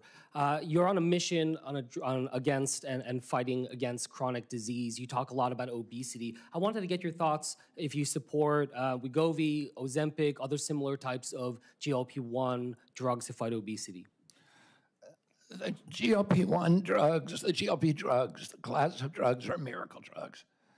But I do not think they should be the first frontline intervention for 6-year-old kids, for whom they are currently. That is the standard of practice now. If every American who qualifies for a GLP by being overweight, 74% of our population asked for them, and the federal government was paying for it. It would cost over $1 trillion a year. It would double the insurance costs for employers in this country, and it would be a tsunami. And they have a lot of side effects. You said you support it, but that you don't see it being the tool of choice for especially young kids. Exactly. If for people who have morbid obesity, for people with diabetes, absolutely. And they shouldn't be prescribed alone without also prescriptions for exercise, because otherwise they eat away at muscle and they're counterproductive. They go after muscle first. Yeah. They have all kinds of bad side effects. About half the people on GLPs get off of them after 2 years, and then there's problems when you get off them. So it is a miracle. Okay, go ahead. Yeah, I wanted to move on to just clarify some statements you made in the past. In the past, you said, quote, Wi-Fi radiation does all kinds of bad things, including causing cancer. Do you still stand by that statement? Yes, or I won a case in front of the Court of Appeals against the FCC on that very issue. And 5G, do you feel the same way about 5G? Well, I'm just saying electromagnetic radiation does. And RF, you think, causes. Another issue that comes before your work, if you were to be confirmed. And let me just clarify that. It changes DNA, and there are scientific studies that have linked it to cancer, many of them. But it does other things that are, including neurological injury, that are kind of the other frontline injuries that we're most concerned about and that are best documented. One other issue that comes before your work, if you're confirmed, I wanted to ask if you would support and continue and expand CDC's role in collecting and disseminating data on firearm mortality in the United States, something that... I believe that we need to study the causes of mass shootings. We need to study all the causes. When it came to, you said earlier in response on avian flu, you would continue the investments, that you would support vaccine development. I just want to clarify, does that mean you support investments in mRNA vaccine research and development? I'm not going to pick a vaccine right now. I need to look at all the data. I need to look at safety data and efficacy data, but I'm going to continue research on every kind of vaccine. Mr. Chair, I yield back. Thank you, Senator Kim. And now Senator Banks. Thank you, Mr. Chairman. Mr. Kennedy, President Trump just won a historic election victory, and you were a big part of it. At the outset of the hearing, you talked about those Maha Moms, that coalition that you led, that movement that was behind you, that supported President Trump on Election Day, giving him one of the biggest electoral college votes in my lifetime. You were a part of that. The voters voted for President Trump. And President Trump, by the way, is a man of his word. He always follows through on what he says he's going to do. And one of the things that he said he was going to do was put you front and center in this administration to make America healthy again. And that's why, at the end of the day, a lot of those moms have been here yesterday and today from Indiana to support you in this movement.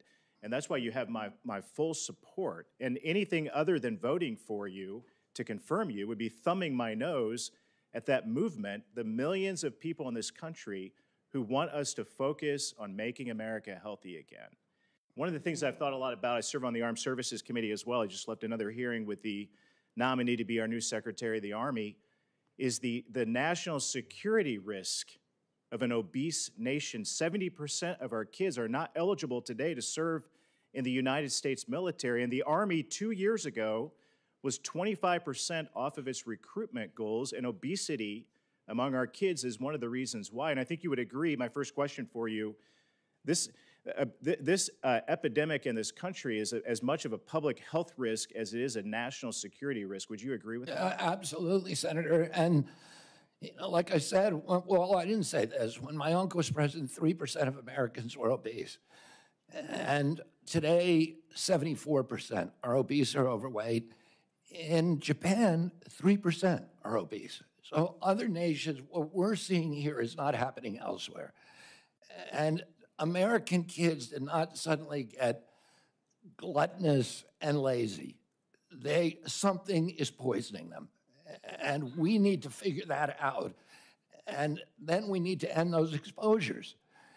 We need to do gold standard science. And all of these moms recognize that we now have a unique opportunity in history, where history now is at an inflection point where we have a unique opportunity to reverse this epidemic. And we know what we have to do.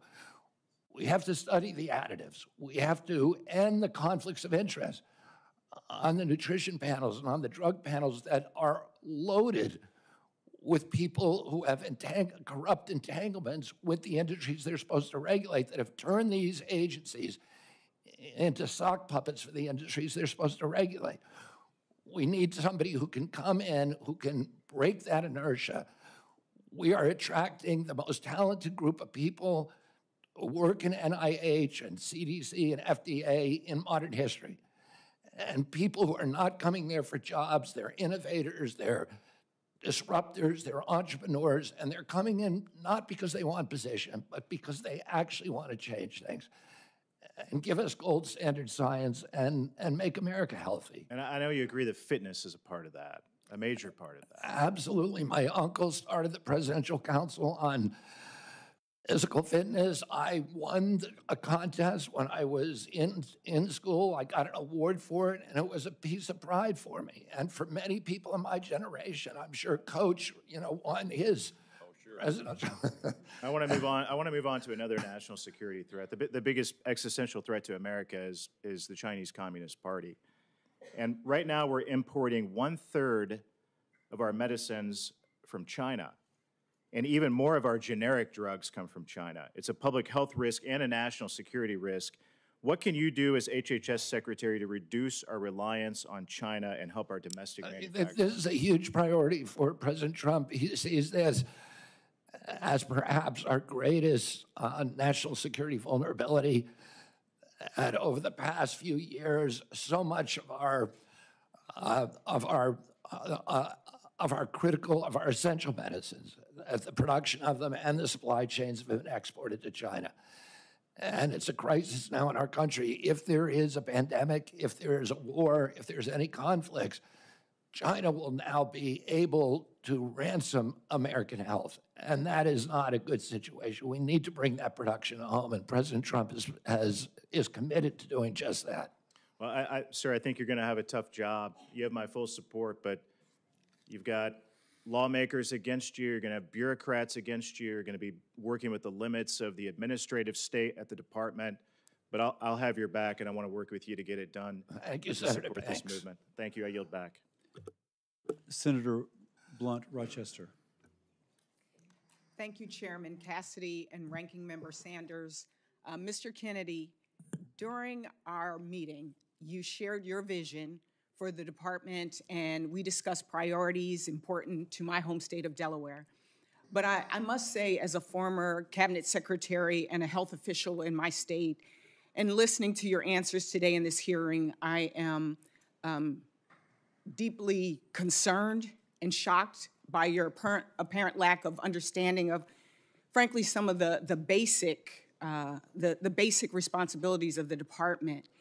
It's one of the largest, most complex, and it is vitally important. And yesterday, during your finance hearing, and today, you confused details about Medicare and Medicaid. You didn't know what authorities you have under the Emergency Medical Treatment and Labor Act, known as EMTALA, and you made false claims about the safety of mifepristone.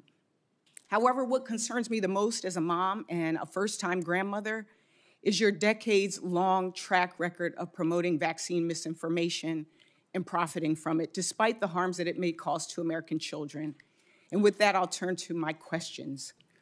In yesterday's hearing, you did not seem to know anything about EMTALA, even though I raised it with you during our meeting last week. So I'll give you another opportunity. Yes or no, do you believe that a person presenting to an emergency room with a severe illness should have any type of emergency care needed to save their life? Any American who the Yes law or no? says. Yes. I'm answering the question. Any Yes American, or no was the direction.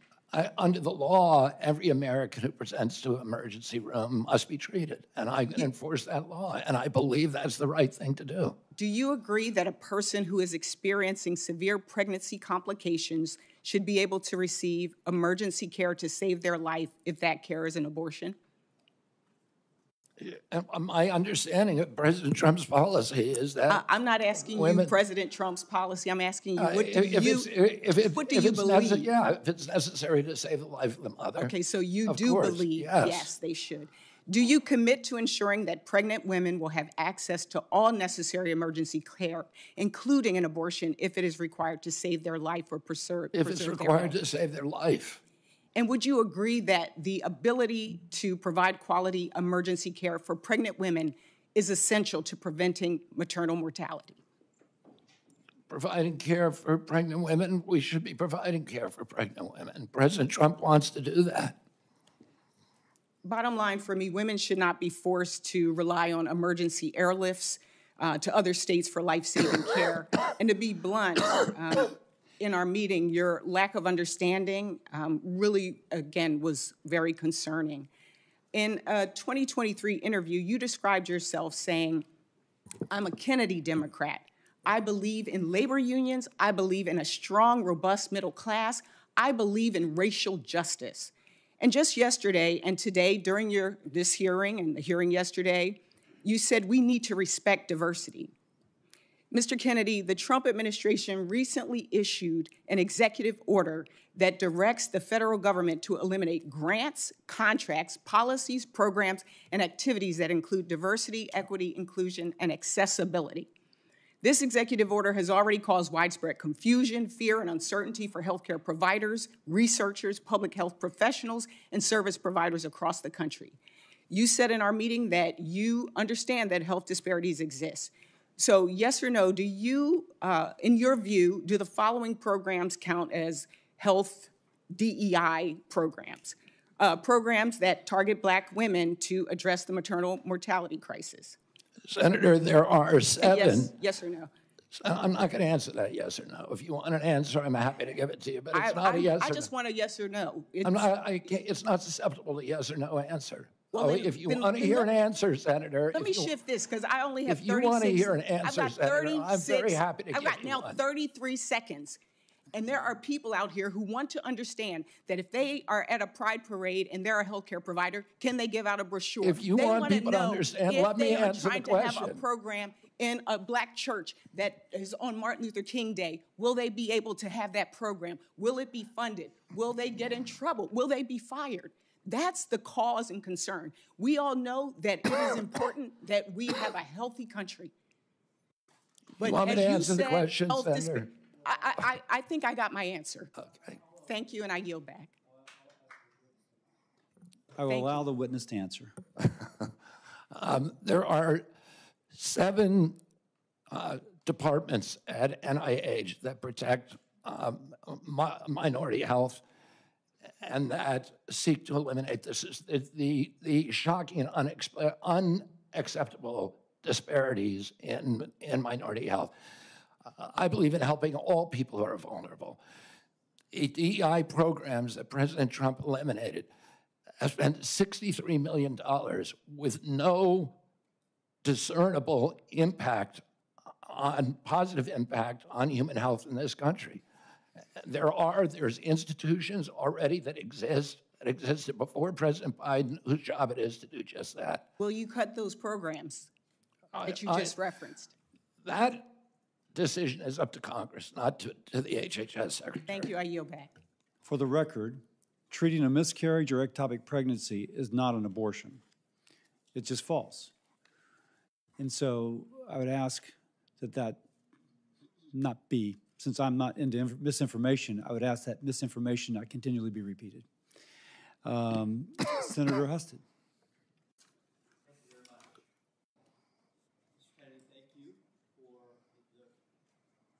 There we go. Thank you for the work that you have done to create awareness about the food we eat and how it affects our health, particularly with our children. And you have helped put that on the American agenda, rightfully so, and I appreciate that. I want to share with you a few statistics. According to the CDC, obesity prevalence is around 42% among adults with lower incomes compared to 31% among higher income individuals. That the relationship is strong among women. 45% of low income women are obese compared to 29% of higher income women. And I know I have had this conversation over the course of my public service career many, many times because at the states we run the Medicaid program, that it impacts those health statistics, that obesity impacts our programs, the cost of them, the quality of life of the people who are served.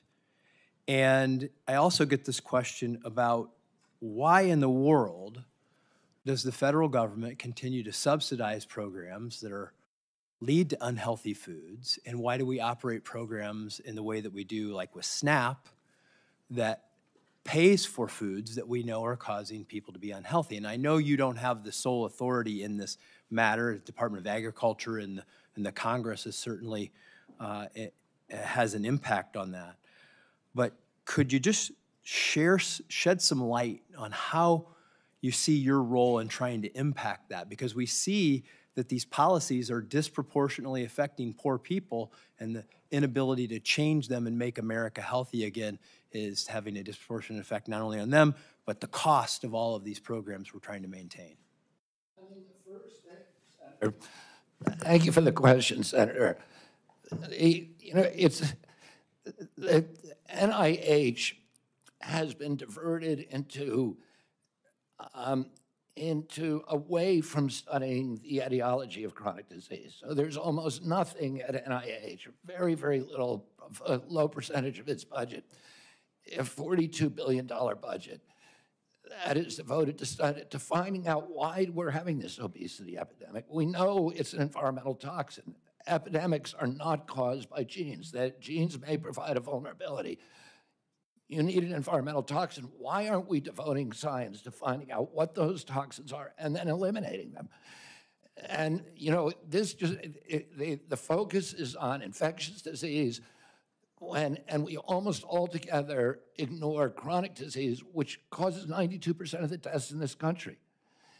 And during COVID, we had the highest death rate of any country in the world. We had 16% of the COVID deaths. We only have 4.2% of the world's population. No country did as poorly as us. When you ask CDC, why is that? They say because we are the sickest people on earth. The average person who died from COVID had 3.8 chronic diseases. American blacks were dying from COVID greater than almost any population in the world, about over 3,000 deaths per million population. The only people worse are Indian reservations, which have an even higher rate. And the only person who did worse globally were Samoans.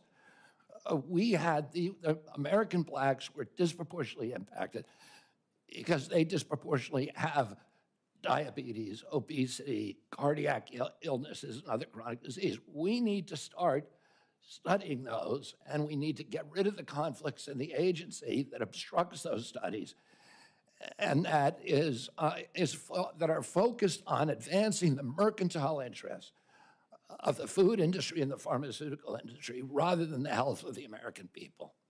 Well, I would ask you to take, if confirmed, to take a leadership role across the agencies to advise us on what policy changes we must make to both not make it worse, but to make it better. Because we subsidize, literally, we have policies as a government that encourages the production of foods and the sale of foods, to particularly our poorest Americans, that lead to these problems. We are literally creating the problem that we're trying to solve, and your recommendations would be very much appreciated. We already have liaisons with the USDA, with Brooke Rollins, so that we can, with whom I have a very good relationship, so that we can work collaboratively to reduce the chronic disease and the exposures that are causing them. Thank you. Senator Hickenlooper. Thank you, Mr. Chair. And thank you, Mr. Kennedy, Bobby. We share a mutual oldest best friend, and I respect that affection that you have for him very, very much. You did talk a little longer in your introduction, so I'm going to try to urge concision, because I've got 3 or 4 questions. As I said when we met, I'm still very concerned about the issues around vaccination. But I thought I'd start with the ability of Medicare to negotiate drug prices, which was finally okayed in 2022. We'll save Medicare plan $100 billion in the next 10 years, probably $1.5 billion out of consumers' pockets, Medicare patients, in just 2026 alone. Yesterday, you said that the Trump administration had issued a statement to lowering the cost of prescription drugs and continuing the negotiation program. I went back and looked at that, and it was a statement that mentioned increasing transparency and then said they would solicit feedback on the Medicare drug price. But nowhere did it say in the statement that the administration was actually going to commit to lowering prices. So is that something you still feel that negotiation program and lowering those prices is important? I've spoken to President Trump about negotiations. He's absolutely committed to negotiating lower drug prices. Great. I appreciate that. You've also spoken much on the need to focus on prevention of chronic disease, which I think everyone shares. The MAHA movement is alive in Colorado as well as everywhere else. People are frustrated by the fact that for every dollar we spend on healthcare in this country, and it, as has been previously said, it's often double any other country, only a nickel goes to prevention. So when you look at that $100 billion that's going to be saved over the next 10 years through the negotiation of pharmaceuticals, do you have any ideas of how we could put that towards prevention, that revenue? Well, that's a really good question, Senator Hickenlooper.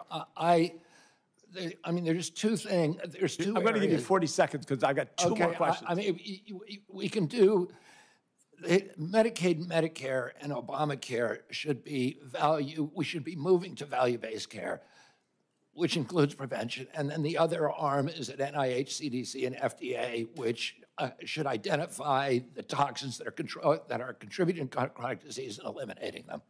Great. Another short question with mifepristone, which has been described and discussed a lot already. And I understand your commitment to follow the policy of the president. But he has other tools at his behest. If there needs to be another study or looking at the other existing studies, will you make sure that there's no bias to the best of our human ability to twist those results in any way to support that policy? And I'm speaking now just about the defense of science, to make sure that those Senator, I will reviews are fair. commit to you here today to review prior to approving any study at NIH to allow you to approve the protocols and the researchers and help us choose the research. All I want is good science. And I would love input from this committee on any study that we do. There's many ways that studies are flawed, and you can correct those at the outset in a lot of ways. So absolutely, I will work with you to make sure that it's science that you're satisfied with and I'm satisfied with. That shows that this is the first time you're being considered for a cabinet position, because no other person would ever solicit and willingly approve our participation. Well, I'm going to make that commitment. I know the hazard of it, but I'm going to do it anyway. I'll hold you to it. Now, let me get to the vaccines, and I think this is crucial, because I think there is widespread distrust and increasing distrust in the scientific community. I am a scientist. Some have argued that I'm the only scientist in the Senate left that is actually, I've written research papers in peer-reviewed journals. I think I understand how it works, and it is a healthy skepticism is useful, but we want to make sure that's a healthy skepticism. And yesterday in the discussion about Lyme disease, you said that in your discussion that it was formulated to be a militaristic bioweapon, that you had heard that in 3 books, but you hadn't read through. And I think at a certain point, if you're going to be an activist, or some people would say a prophet, that what you say becomes promoting something, promoting an idea. And I think when you've only read 3 books, or little bits of the 3 books, not the whole 3 books, isn't that reckless? I mean, isn't that, there's something about, aren't you then promoting this anti-science, this conspiracy about Lyme disease in this case, but the same thing about some of these vaccine issues? Like I said, I never endorsed the issue. I said it's out there. For me not to acknowledge that is a form of manipulation. For me to say there is no question here, the government proclaimed orthodoxy is true. Anybody who believes it is a dissident. I'm going to have time, and I appreciate the things. I just leave it that just because we do have one out of 36 kids that, again, we can't explain what it was, it's not fair to put that blame onto all kinds of things, but focus on vaccinations. I yield back. Dr. Moody, Senator Moody, I'm sorry.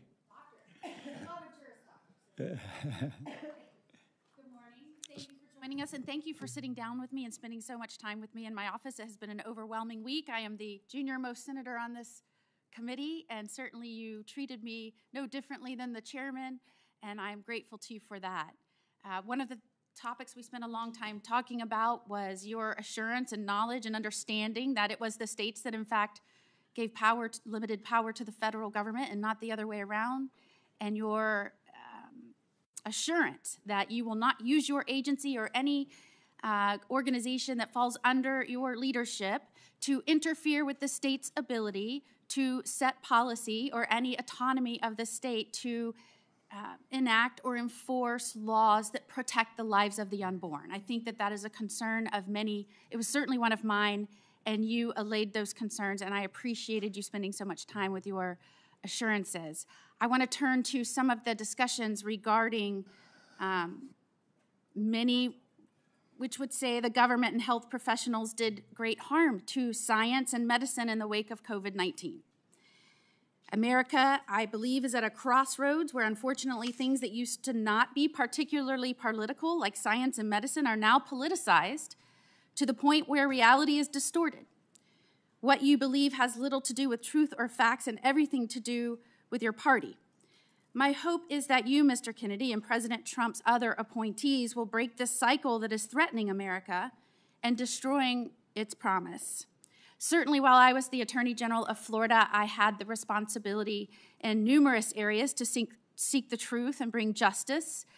Working with Governor DeSantis and other leaders, we launched grand jury investigations. And I want to bring your attention to one of those grand jury investigations that dealt with COVID-19 and the actions of government officials and Big Pharma. And remember that a grand jury investigation is made up of lay people, 18 in this instance that were brought from different communities in Florida. And I just want to read into the record one paragraph for your consideration.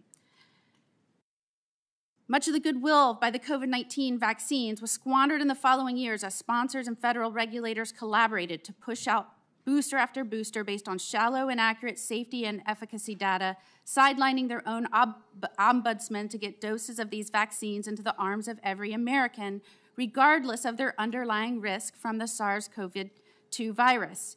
Erstwhile gatekeepers became cheerleaders as federal regulators, with the trust of the American people, dragged their feet in publicly confirming important safety signals, and then sanctioned long delays in mandatory post-marketing studies involving those very same signals. Sponsors abused the scientific journal system and regulatory reporting requirements, delaying public disclosure of serious adverse events from their clinical trials for years, and I could go on. Mr. Kennedy, as Secretary of Health and Human Services, will you use your position to squelch medical or scientific views with which you disagree? Never. And, you know, and this is relevant to what Senator Hickenlooper was asking me. We've tried this system where government lies to Americans, or where they tell them about it, that they have it with a level of assurance that they don't feel themselves, and it isn't working. The initial COVID vaccine, Americans flocked to get it. I think 95% of Americans went and got it. The CDC has now recommended an 8th booster, and only 23% of Americans, at most, are taking it. It's because 77% of Americans no longer trust CDC. That's not a good thing. If we want uptake of vaccines, we need a trustworthy government.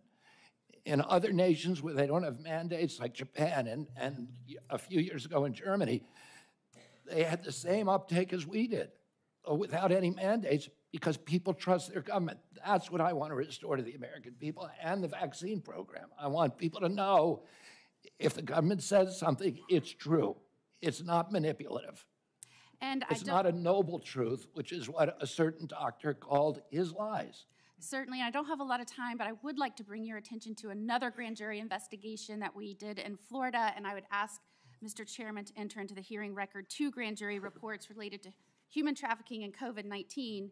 To have your commitment that any organization under your purview will work with the states, not impede our investigations, to ensure that children that are in this country, that are minors, that are under your purview, that you will communicate with us so that we can have the information to make sure that they are safe, unlike in an investigation where Biden blocked us in this administration at every turn to keep us from getting information showing that they trafficked children that were brought into this country and lost dozens, tens of thousands of children, lost track of them, and never gave us in DCF in Florida the information so that we could protect them. To have your word that you will protect children if you're given that responsibility. Absolutely, and President Trump is determined to find the 300,000 children who were lost over the past 4 years and to return them to their parents. That's it.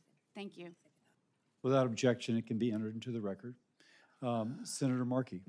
Thank you. Yesterday, under oath, you told my colleagues on the Senate Finance Committee that when you went to Samoa in June of 2019, it, quote, had nothing to do with vaccines. Will you confirm again today that the trip had nothing to do with vaccines? My purpose in going down there had nothing to do with vaccines. Well, I have in my hand a blog post in 2021 in which you say the anti-vaccine group Children's Health Defense, which you ran, offered to fund the purpose of the trip to Samoa. And in the same post, you state that the trip was ultimately arranged by an anti-vaccine activist. And during the trip, you met with an activist who later compared vaccine mandates to Nazi Germany. And during that trip, you also discussed vaccines with the Prime Minister and the Director General of Health of Samoa. The Director General of Health said you specifically discussed your views on vaccine safety fears. And with unanimous consent, I will submit those blog posts, Mr. Chairman, into the record. Without objection. Can I reply to that, Senator? I'm going to ask you, I'll ask you again. Did the trip have nothing to do with vaccines, as you told my colleagues on Senate Nothing to do Finance with yesterday? vaccines. And if you want me to explain, I will. Did it have anything to do with vaccines? No, it did not. It did not. Well, my purpose in the trip was not to. I ended up having conversations with people, some of whom I never intended to meet. Well, again, an anti-vaxxer helped finance your trip. Well, you call them an anti-vaxxer. That's not what they would call themselves. They call themselves safe vaccine advocates. I went down there, a CHD, which was that group, offered $6 million to obtain a grant for $6 million to install to digitalize the health records of Samoa. Well, let me just go on. I just want to. State-of-the-art medical informatics system. Thank you, That was the purpose of my trip, Senator. I got it. Thank you. So let me just follow through now. 2019. So now in October of 2019, the CDC declared a measles outbreak in Samoa. And in November, Samoa started a mass vaccination campaign to stop the outbreak. That same month, November of 2019, after 16 people had already died from the outbreak and Samoa was trying to respond to the crisis, you sent a letter to the Prime Minister of Samoa stating that, quote, it is a regrettable possibility that these children are causalities of the vaccine. By unanimous consent, I will introduce that letter into the record. Without objection. So as Samoa was trying to contain the outbreak, you were saying that it was the fault of the vaccine rather than the absence of vaccinations that caused the outbreak in Samoa in the same year you visited Samoa. And I replied to that, Senator. Let me just finish. The death count in Samoa grew to 83. And ultimately, volunteers in New Zealand sent tiny coffins to help bury the dozens of children who died. And the Samoan Director General of Health later said, with his last name and the status attached to it, people will believe him. People will believe Robert Kennedy. And a New Zealand vaccinologist later said the impact of your role was devastating. So your name and your profile helped fuel a measles outbreak. You scared people from taking a vaccine. It slowed the public health response, and children died. You've taken no responsibility thus far. And if an outbreak occurs in the United States, I have no evidence that you would not use your role as secretary to spread dangerous misinformation. So that one incident, from my perspective, disqualifies you from holding any position in healthcare, much less the #1 health official in the United States. And 75 Nobel Prize winners in science have said very clearly that you should not be confirmed, that it would be dangerous for you to have And you should look at their conflicts, Senator. So you should look at their conflicts of those individuals. Well, 75 and Nobel... you should look at who financed that letter. 75 Nobel Prize winners, and by the way, of a high percentage of the medical community in Boston, the health capital of the United States and the world, have said the same thing about your qualifications. They're saying to me they don't want tiny coffins as well. Neither do I. So that's the basis of my reservations about you, and the reason why I'm going to vote no on your candidacy, because I just think it's too dangerous to run the threat that that misinformation is spread in our country in the same way it was in Samoa. Senator Murkowski, and let me compliment Mullen and Murkowski. They've stayed here the entire conference, and they're not obligated to, like the two of us, not that we wouldn't have otherwise. But Senator Murkowski, you please. Thank you, Mr. Chairman. And I think these are exactly the types of forums that we all need to be engaged in from start to finish. Because can you speak up, Senator Murkowski?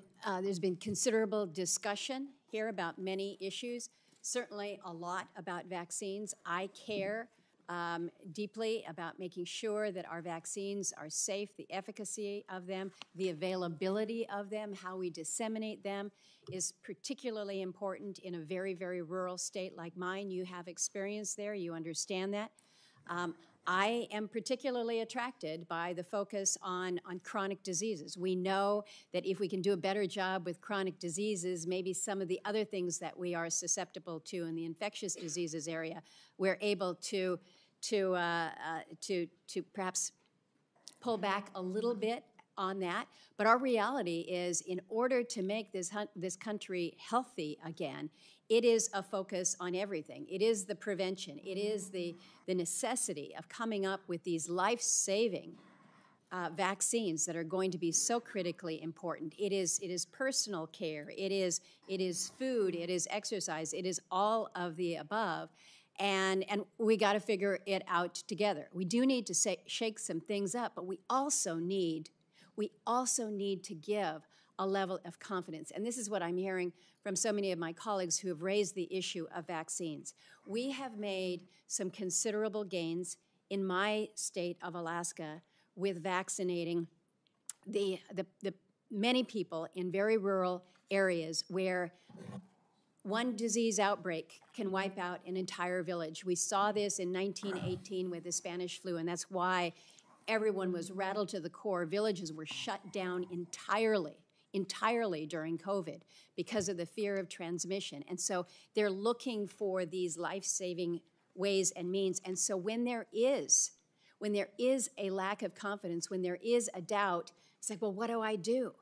And so we're pulling back then on, again, these areas where we can work to prevent some of these deadly diseases that we thought we had wiped out years ago. We have dramatically reduced diseases in my state like Hep A and B and meningitis. We're just now getting through a tough bout of whooping cough that came around to the state. Now there's a scare in the peninsula in Alaska about a measles outbreak. So we can't be going backwards with our vaccinations that will allow for this level of prevention and protection. So I'm asking you, you are clearly an influencer. You are clearly an influencer. You would not be in this position today. But you can see how your podium, your platform, your voice can influence so many.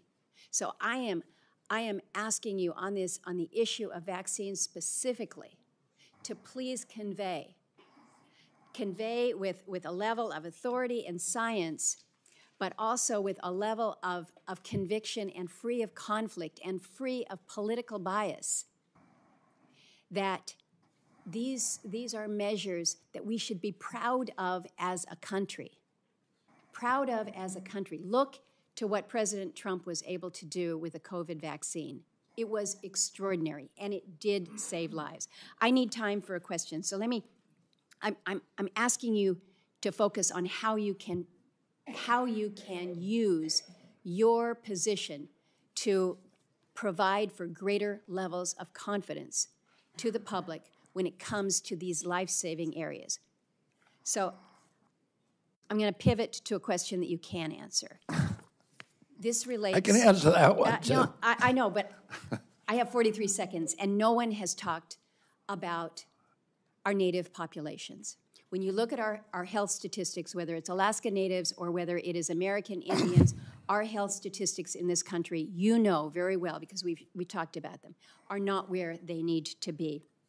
And it's in all categories. It's infectious disease, it's tuberculosis, it's Hep C, it's mental health, it's depression, it's substance use, it's sexually transmitted diseases, it's hypertension, stroke. It is so deep, and it is so challenging, and it is so hard. You have received support from Native American tribes. You have been in these areas. You have been quoted, and I'd like for your comment on this, as quoted saying, as far as budgeting for Indian country, you said you would immediately triple the budget to support tribes. Can you expand on this pledge and the commitment? Because this is an area where we have truly left our Native people behind when it comes to their health and their health outcomes. Yeah, thank you, Senator. And you know, this is an issue, as you and I talked about, that is very important. It's always been a priority for me. I spent 20% of my career working on Native issues. I was one of the founding editors of Indian Country Today, which is the biggest Indian newspaper.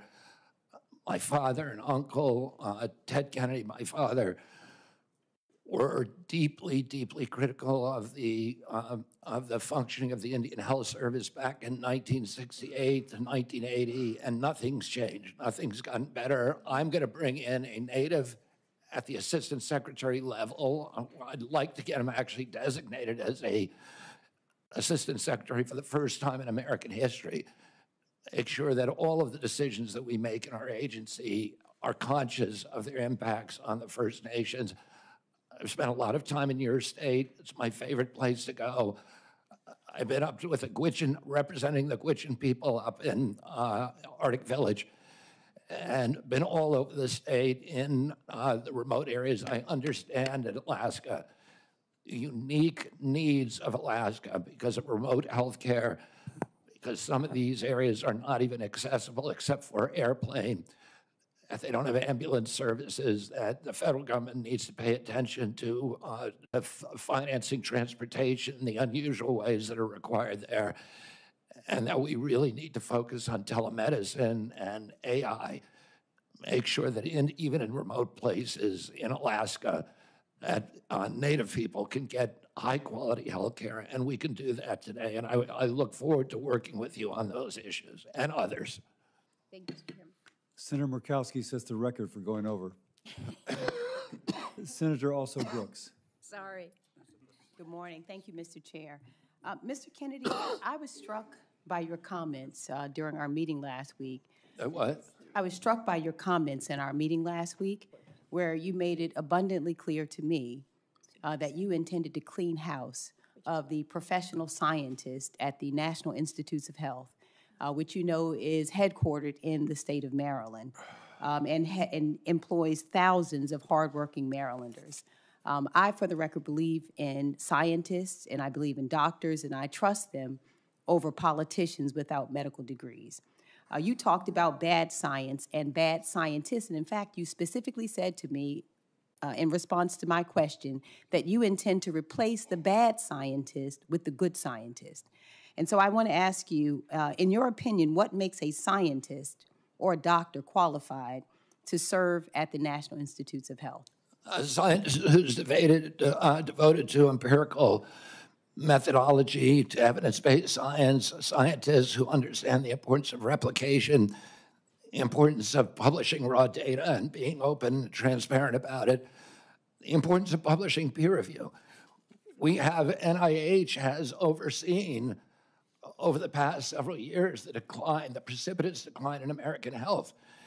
There's 91,000 people at HHS, and are you suggesting that some of them should not be held responsible for that decline? They were in charge of protecting our health. Let me just insert here. Let me just finish. But let me just say this, because I only have 3 minutes left. I don't set the rules here, but I ask the questions. And the question is really whether you intend, as you said, to substitute essentially your judgment for the judgment of these professional scientists and doctors. I'm not going to substitute my judgment for science. Of course, I'm not going to do that. What I'm going to do, listen, the New York Times just did an article last week talking about the fraud, the 20-year fraud, 800 fraudulent studies produced by NIH on amyloid plaques, and not allowing any other hypothesis about the cause of Alzheimer's to be explored. Well, how will you decide, Mr. Kennedy, which scientists are bad scientists?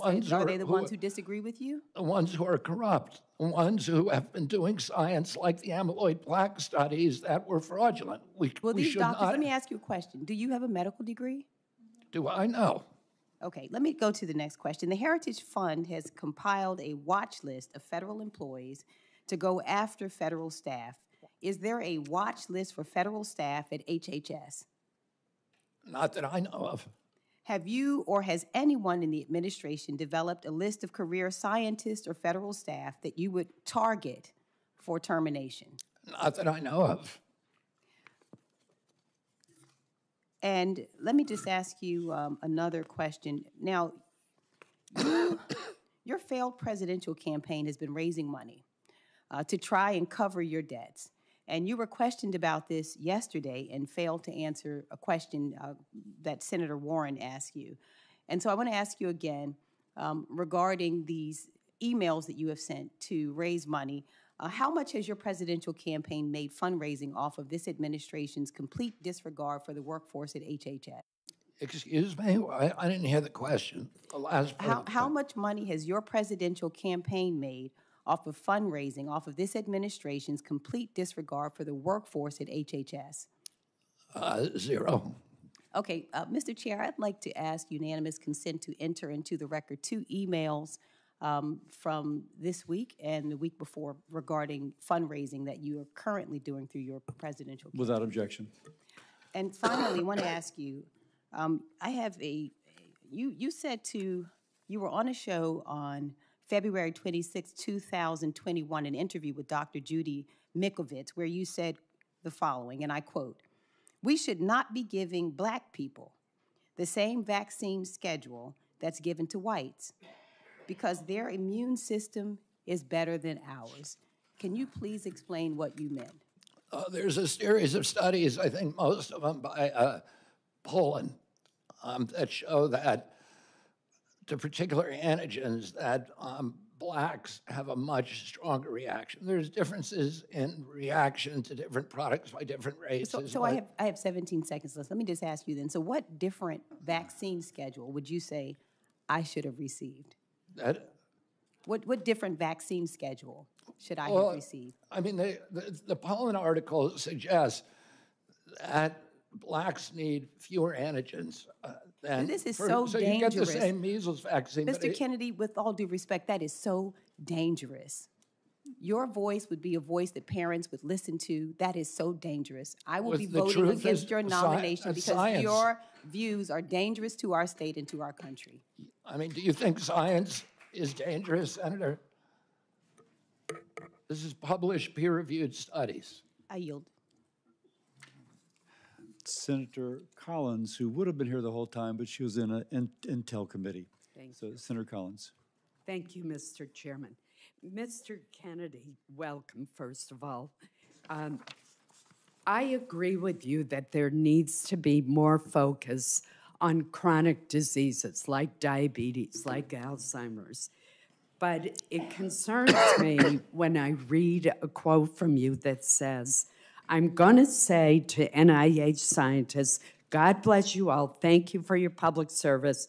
We're going to give infectious diseases a break for about 8 years." Don't we need to do both? Yes, absolutely, Senator. The problem is there's been an imbalance. We've devoted all of these dollars to infectious disease and to drug development, to make NIH an incubator for the pharmaceutical industry, and very little to chronic disease. But chronic disease is 92% of deaths in our country. It's 9 out of every $10 we spend on our budget. Why aren't we devoting at least equivalent studies to determining the etiology of our chronic disease? It just seems like common sense to me. I would point out that in many cases it's Congress rather than HHS who sets the funding levels for various diseases. But NIH decides, has panels that decide who gets funding, not Congress, Senator. I want to share with you a discussion that I had with the Maine pediatric nurse practitioner. She raised the concern that if people are discouraged from getting their children vaccinated, we will lose the herd immunity in a classroom. And that means that a child who may be immunosuppressed and cannot get a vaccine are at risk of being in a classroom with an unvaccinated child. and thus at risk of getting the infectious disease because we've lost the herd immunity. What would be your response to that? My response is that vaccine uptake for the COVID vaccine, for example, is down to 23%. And all vaccines are dropping, and they're doing that because people don't believe the government anymore. We need good science, and I'm going to bring that in. I'm going to restore trust, and that will restore vaccine uptake. Well, you're certainly correct about what happened with the COVID vaccine, but let me switch to the polio vaccine. Do you think that the polio vaccine is safe and effective? Yes, I do. And so would you seek to reduce its availability in any way? No, not at all. The state of Maine has seen a steady and disturbing increase in Lyme disease cases over the past decade. We talked a little bit about this in my office. In 2023, Maine had a record number of Lyme disease cases, nearly 3,000 reported cases. Fortunately, there is a promising vaccine trial for Lyme disease that is underway at Maine Health in Portland. Access to a Lyme disease would be a monumental step forward in reducing the burden of this disease, which can have lifelong effects. I've seen it in members of my own family. As HHS Secretary have confirmed, what influence would you exercise over new vaccine approvals, such as one for Lyme disease? Senator, you and I have talked about this issue. I've had Lyme disease. I lived in the epicenter of Lyme disease. Every member of my family my immediate family has had Lyme disease. I had a son whose face was paralyzed for a year. I have a son today who has been suffering with devastating effects from Lyme disease for 2 years. There's nobody who will fight harder to find a vaccine or a treatment for Lyme disease than me. I very much appreciate that assurance, and I'm sorry that your own family has been so adversely affected. In Maine, we have a lot of people who work outside and work in the woods, and ticks are everywhere. So this is a very important issue to me. Thank you. And to me too, Senator.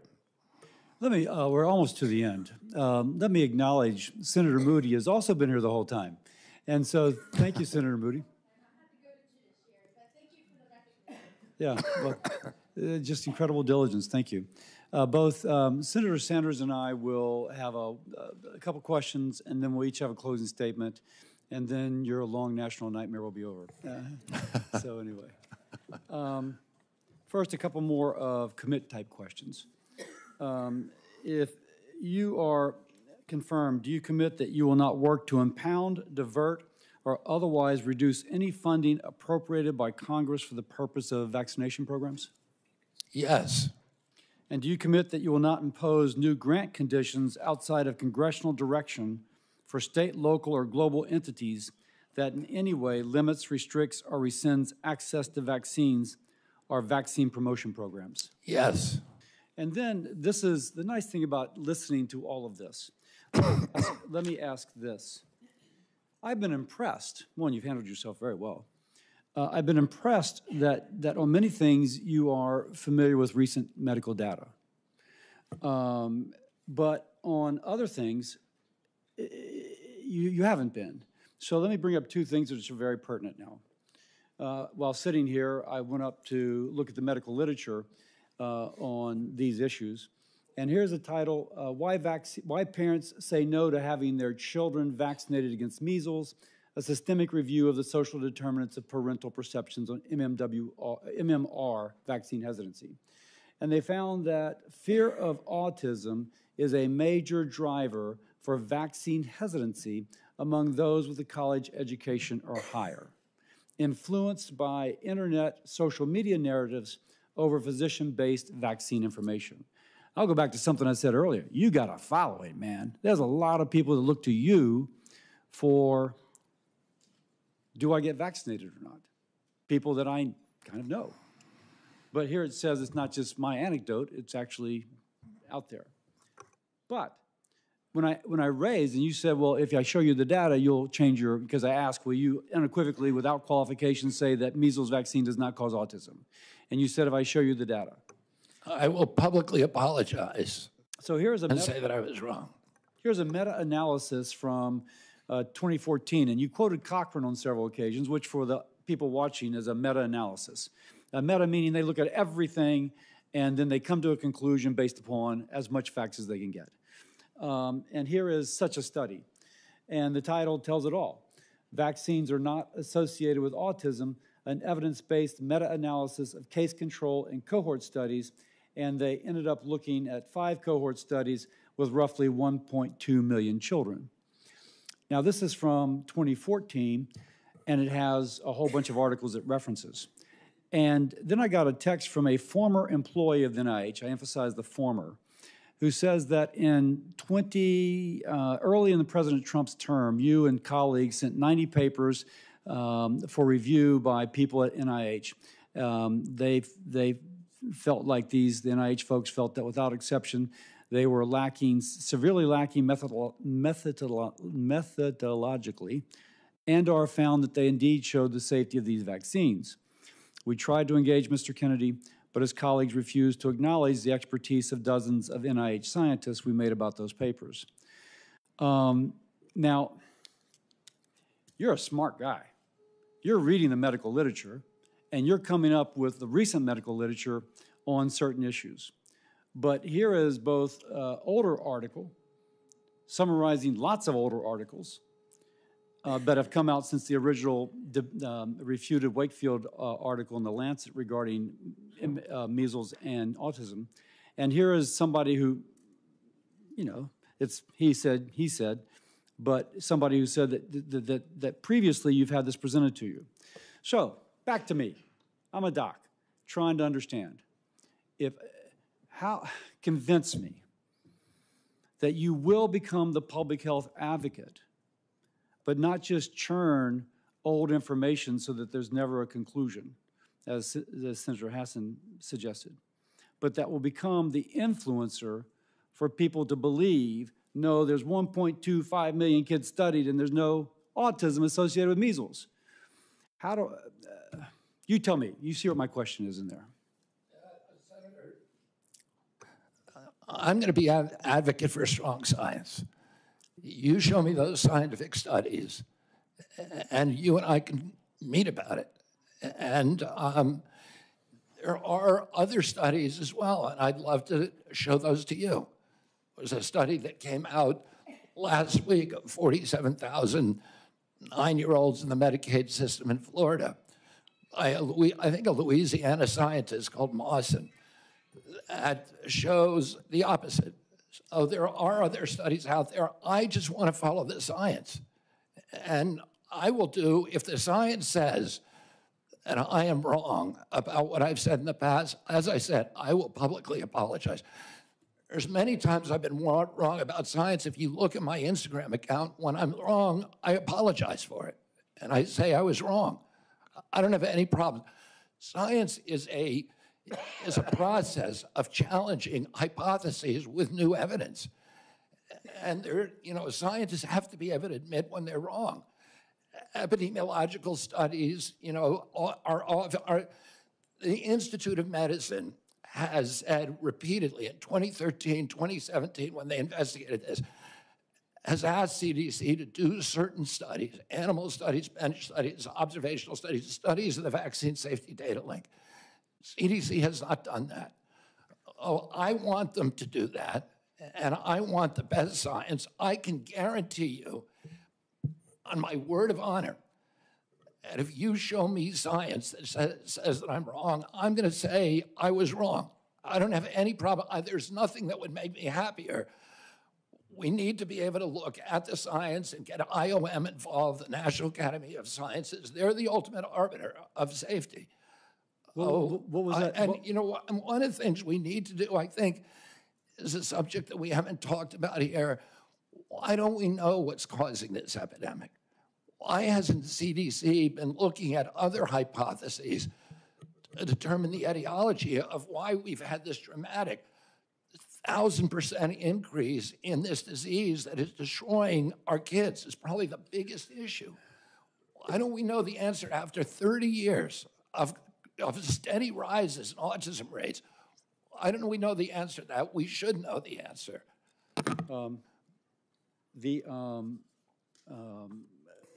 What was that? What was that last article? Did you mention that article? Is by Mawson, M-A-W-S-O-N.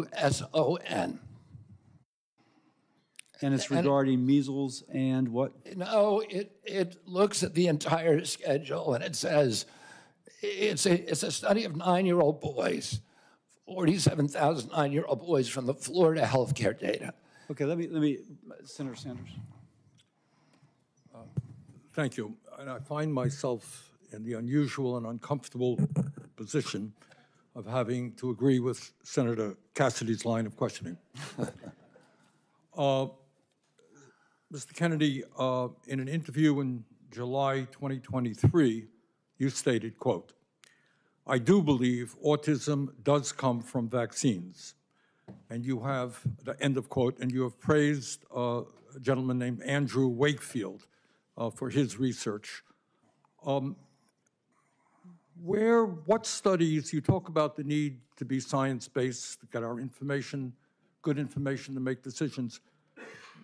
What studies have you utilized to come to the conclusion that vaccines cause autism? I'm happy to sit down with you. No, please, just answer me that. I mean, look at the Mawson study, Senator. The what? Yeah. Mawson, just look at that study. Yeah, I will, and that was published. But I don't want to, I wouldn't rest on a single study. Right. And all studies can be Okay, don't mean to be rude. I don't have a lot of time. Just saying you would not be, I just heard you say you could not be happier if you were proved wrong. Mr. Chairman, I asked to put into the record 16 studies done by scientists and doctors all over the world saying that vaccines do not cause autism. Are you happy with that objection? Look at the IOM assessment of those 16 studies, Senator. The IOM has assessed them. But listen, let me get to it. Don't have a lot of time. I apologize. I'm happy to talk to you at another time. Don't have a lot of time. Let's talk about COVID. And I just want clarity on the issue. And again, I apologize. You have to be brief. We don't have a lot of time. Scientists have estimated that the COVID vaccine saved 3 million lives. President Trump said the COVID vaccine was, quote, one of the great miracles of the ages, end quote. You have said the COVID vaccine was the deadliest vaccine ever made, end of quote. Was the COVID vaccine the deadliest vaccine ever made? The reason I said that, Senator Sanders, is because there were more reports on the VAERS system, on the Vaccine Adverse Event Reporting System, which is the only surveillance system, that and VSafe. And there were more reports of injuries and deaths than all other vaccines combined. But was it the scientists said it saved 3 million According lives? to VAERS. I don't know, because we don't have a good surveillance system. So you disagree with the scientific community that... Oh, I'm agnostic because we don't have the science to make that determination. Really? Okay. Prescription drug prices in America, as you know. And by the way, I think President Trump did an extraordinary job on Warp Speed because he wasn't just focusing on that one intervention. He was focusing on... He called it a miracle, but you have cast doubts on its efficacy. All right. Prescription drugs. We're going to make America healthy. I agree with you that we need a revolution in the nature of food in America, physical exercise, etc. Very, very important. But there are people who are going to get sick, and they have to go to the doctor and find out why. 1 out of 4 Americans today cannot afford the prescription drugs their doctors prescribe because we pay by far the highest prices in the world for prescription drugs. We made some progress under the Biden administration of negotiating prescription drug prices with pharma. First time that's ever happened.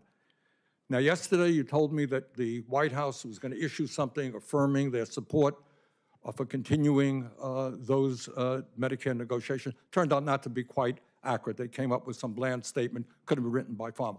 Very specific questions.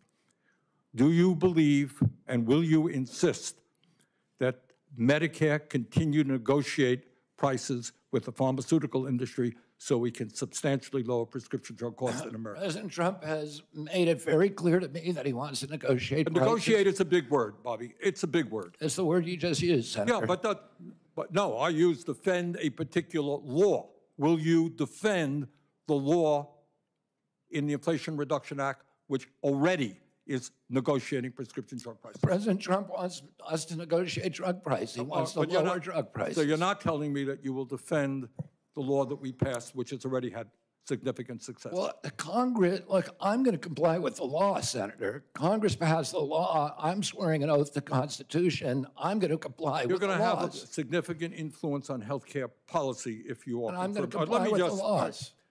Let me just say this in conclusion, Chairman Cassidy. President Trump and Mr. Kennedy are quite right when they say that our system is broken. They're right. Our economic system today is broken. 3 people own more wealth than the bottom half of American society. Wages have been stagnant for American workers for 50 years. The economy is broken. You know what? Our political system is broken and corrupt. You have a handful of billionaires in both political parties who contribute huge amounts of money to elect candidates in this room throughout the United States Congress. That is a broken political system and a real threat to democracy. Our healthcare system is broken.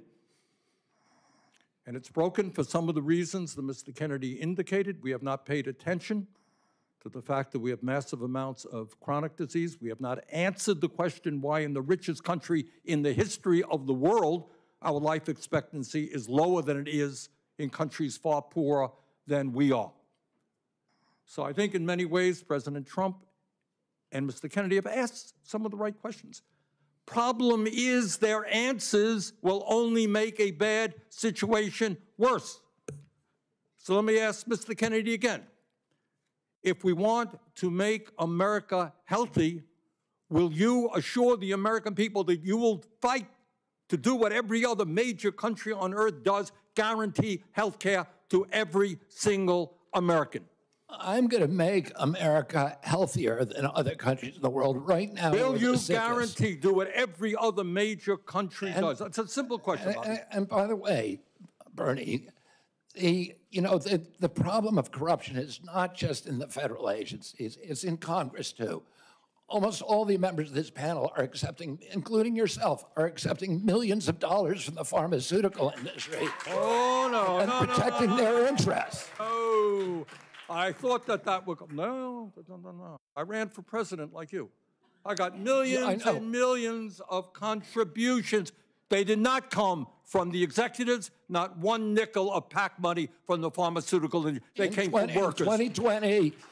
In 2020, you were the single largest because I had receiver of pharmaceutical money from workers all over this country. Workers, you were the not a nickel from corporate Bernie, PACs. you were the single largest acceptor of pharmaceutical dollars. No, from workers in the industry. 1.5 million. Yeah, out of 200 million. All right, but you have not answered, last question. You have not answered my question.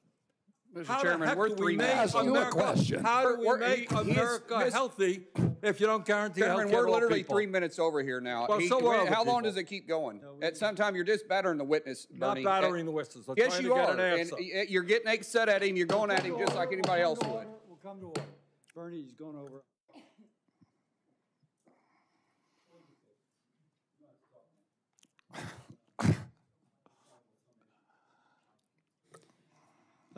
Before I ever entered politics, before I was ever thinking about running for office, I practiced medicine for 30 years. I worked in public hospitals in California, Louisiana, specializing in liver disease, caring for those who otherwise would not have had a specialist. If you will, dedicating my life to saving lives. That is, being a doctor. That ethic guides me now. In my opening statement, I told the story of my patient, an 18-year-old girl with acute liver failure from hepatitis B being air ambulanced to LSU Shreveport Hospital for a liver transplant. Now, let me finish the story. Her mother wasn't allowed to fly in the helicopter, so her mother drove the 3 hours from Baton Rouge to Shreveport. Now, when she arrived, they let her visit her daughter before she went back to the OR. And the mom goes in to say a prayer, squeezes the daughter's hand. The daughter's eyes open, and she said, "Mama?" And the daughter began to recover. Powerful story with a happy ending. But as a doctor, I saw endings not so happy. I just had a friend text me, 2 children died in an intensive care unit in a Baton Rouge hospital from vaccine-preventable diseases this past month.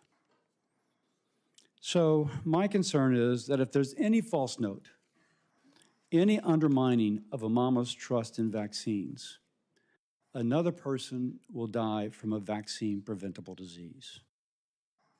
Now, you've got a megaphone. Maybe you and Bernie, Bobby and Bernie. Of everybody in this room, the 2 of you have the biggest followings, tremendous credibility. And with that influence comes a great responsibility.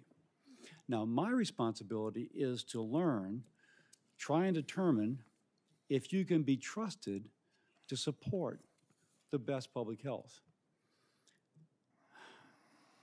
A worthy movement called MAHA to improve the health of Americans, or to undermine it, always asking for more evidence and never accepting the evidence that is there. I looked at the article from Dr. Mawson, and it seems to have some issues. I'll just put that to the side. And that is why I've been struggling with your nomination. There are issues ultra-processed food, obesity, we are simpatico. We're completely aligned. And as someone who has discussed immunizations with thousands of people, I understand that mothers want reassurance that the vaccine their child is receiving is necessary, safe, and effective.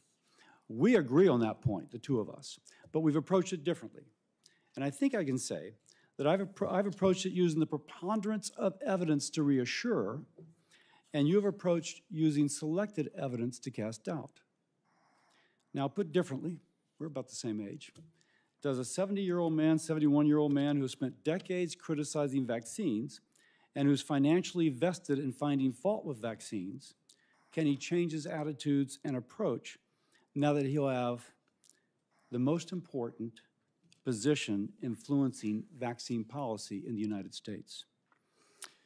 Will you continue what you have been, or will you overturn a new leaf at age 70? I recognize, man, if you come out unequivocally, vaccines are safe, it does not cause autism, that would have an incredible impact. That's your power. So what's it going to be?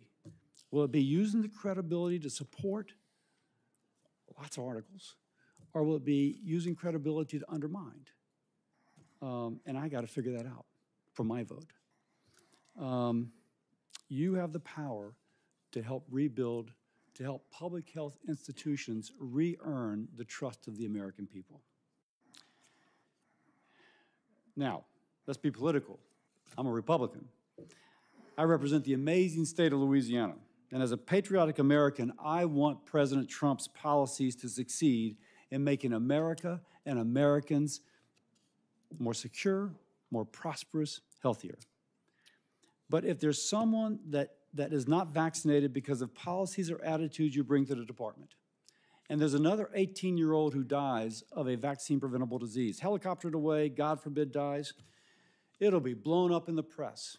The greatest tragedy will be her death, but I can also tell you an associated tragedy, that will cast a shadow over President Trump's legacy, which I want to be the absolute best legacy it can be. So that's my dilemma, man. And you may be hearing from me over the weekend. You may be hearing from me over the weekend.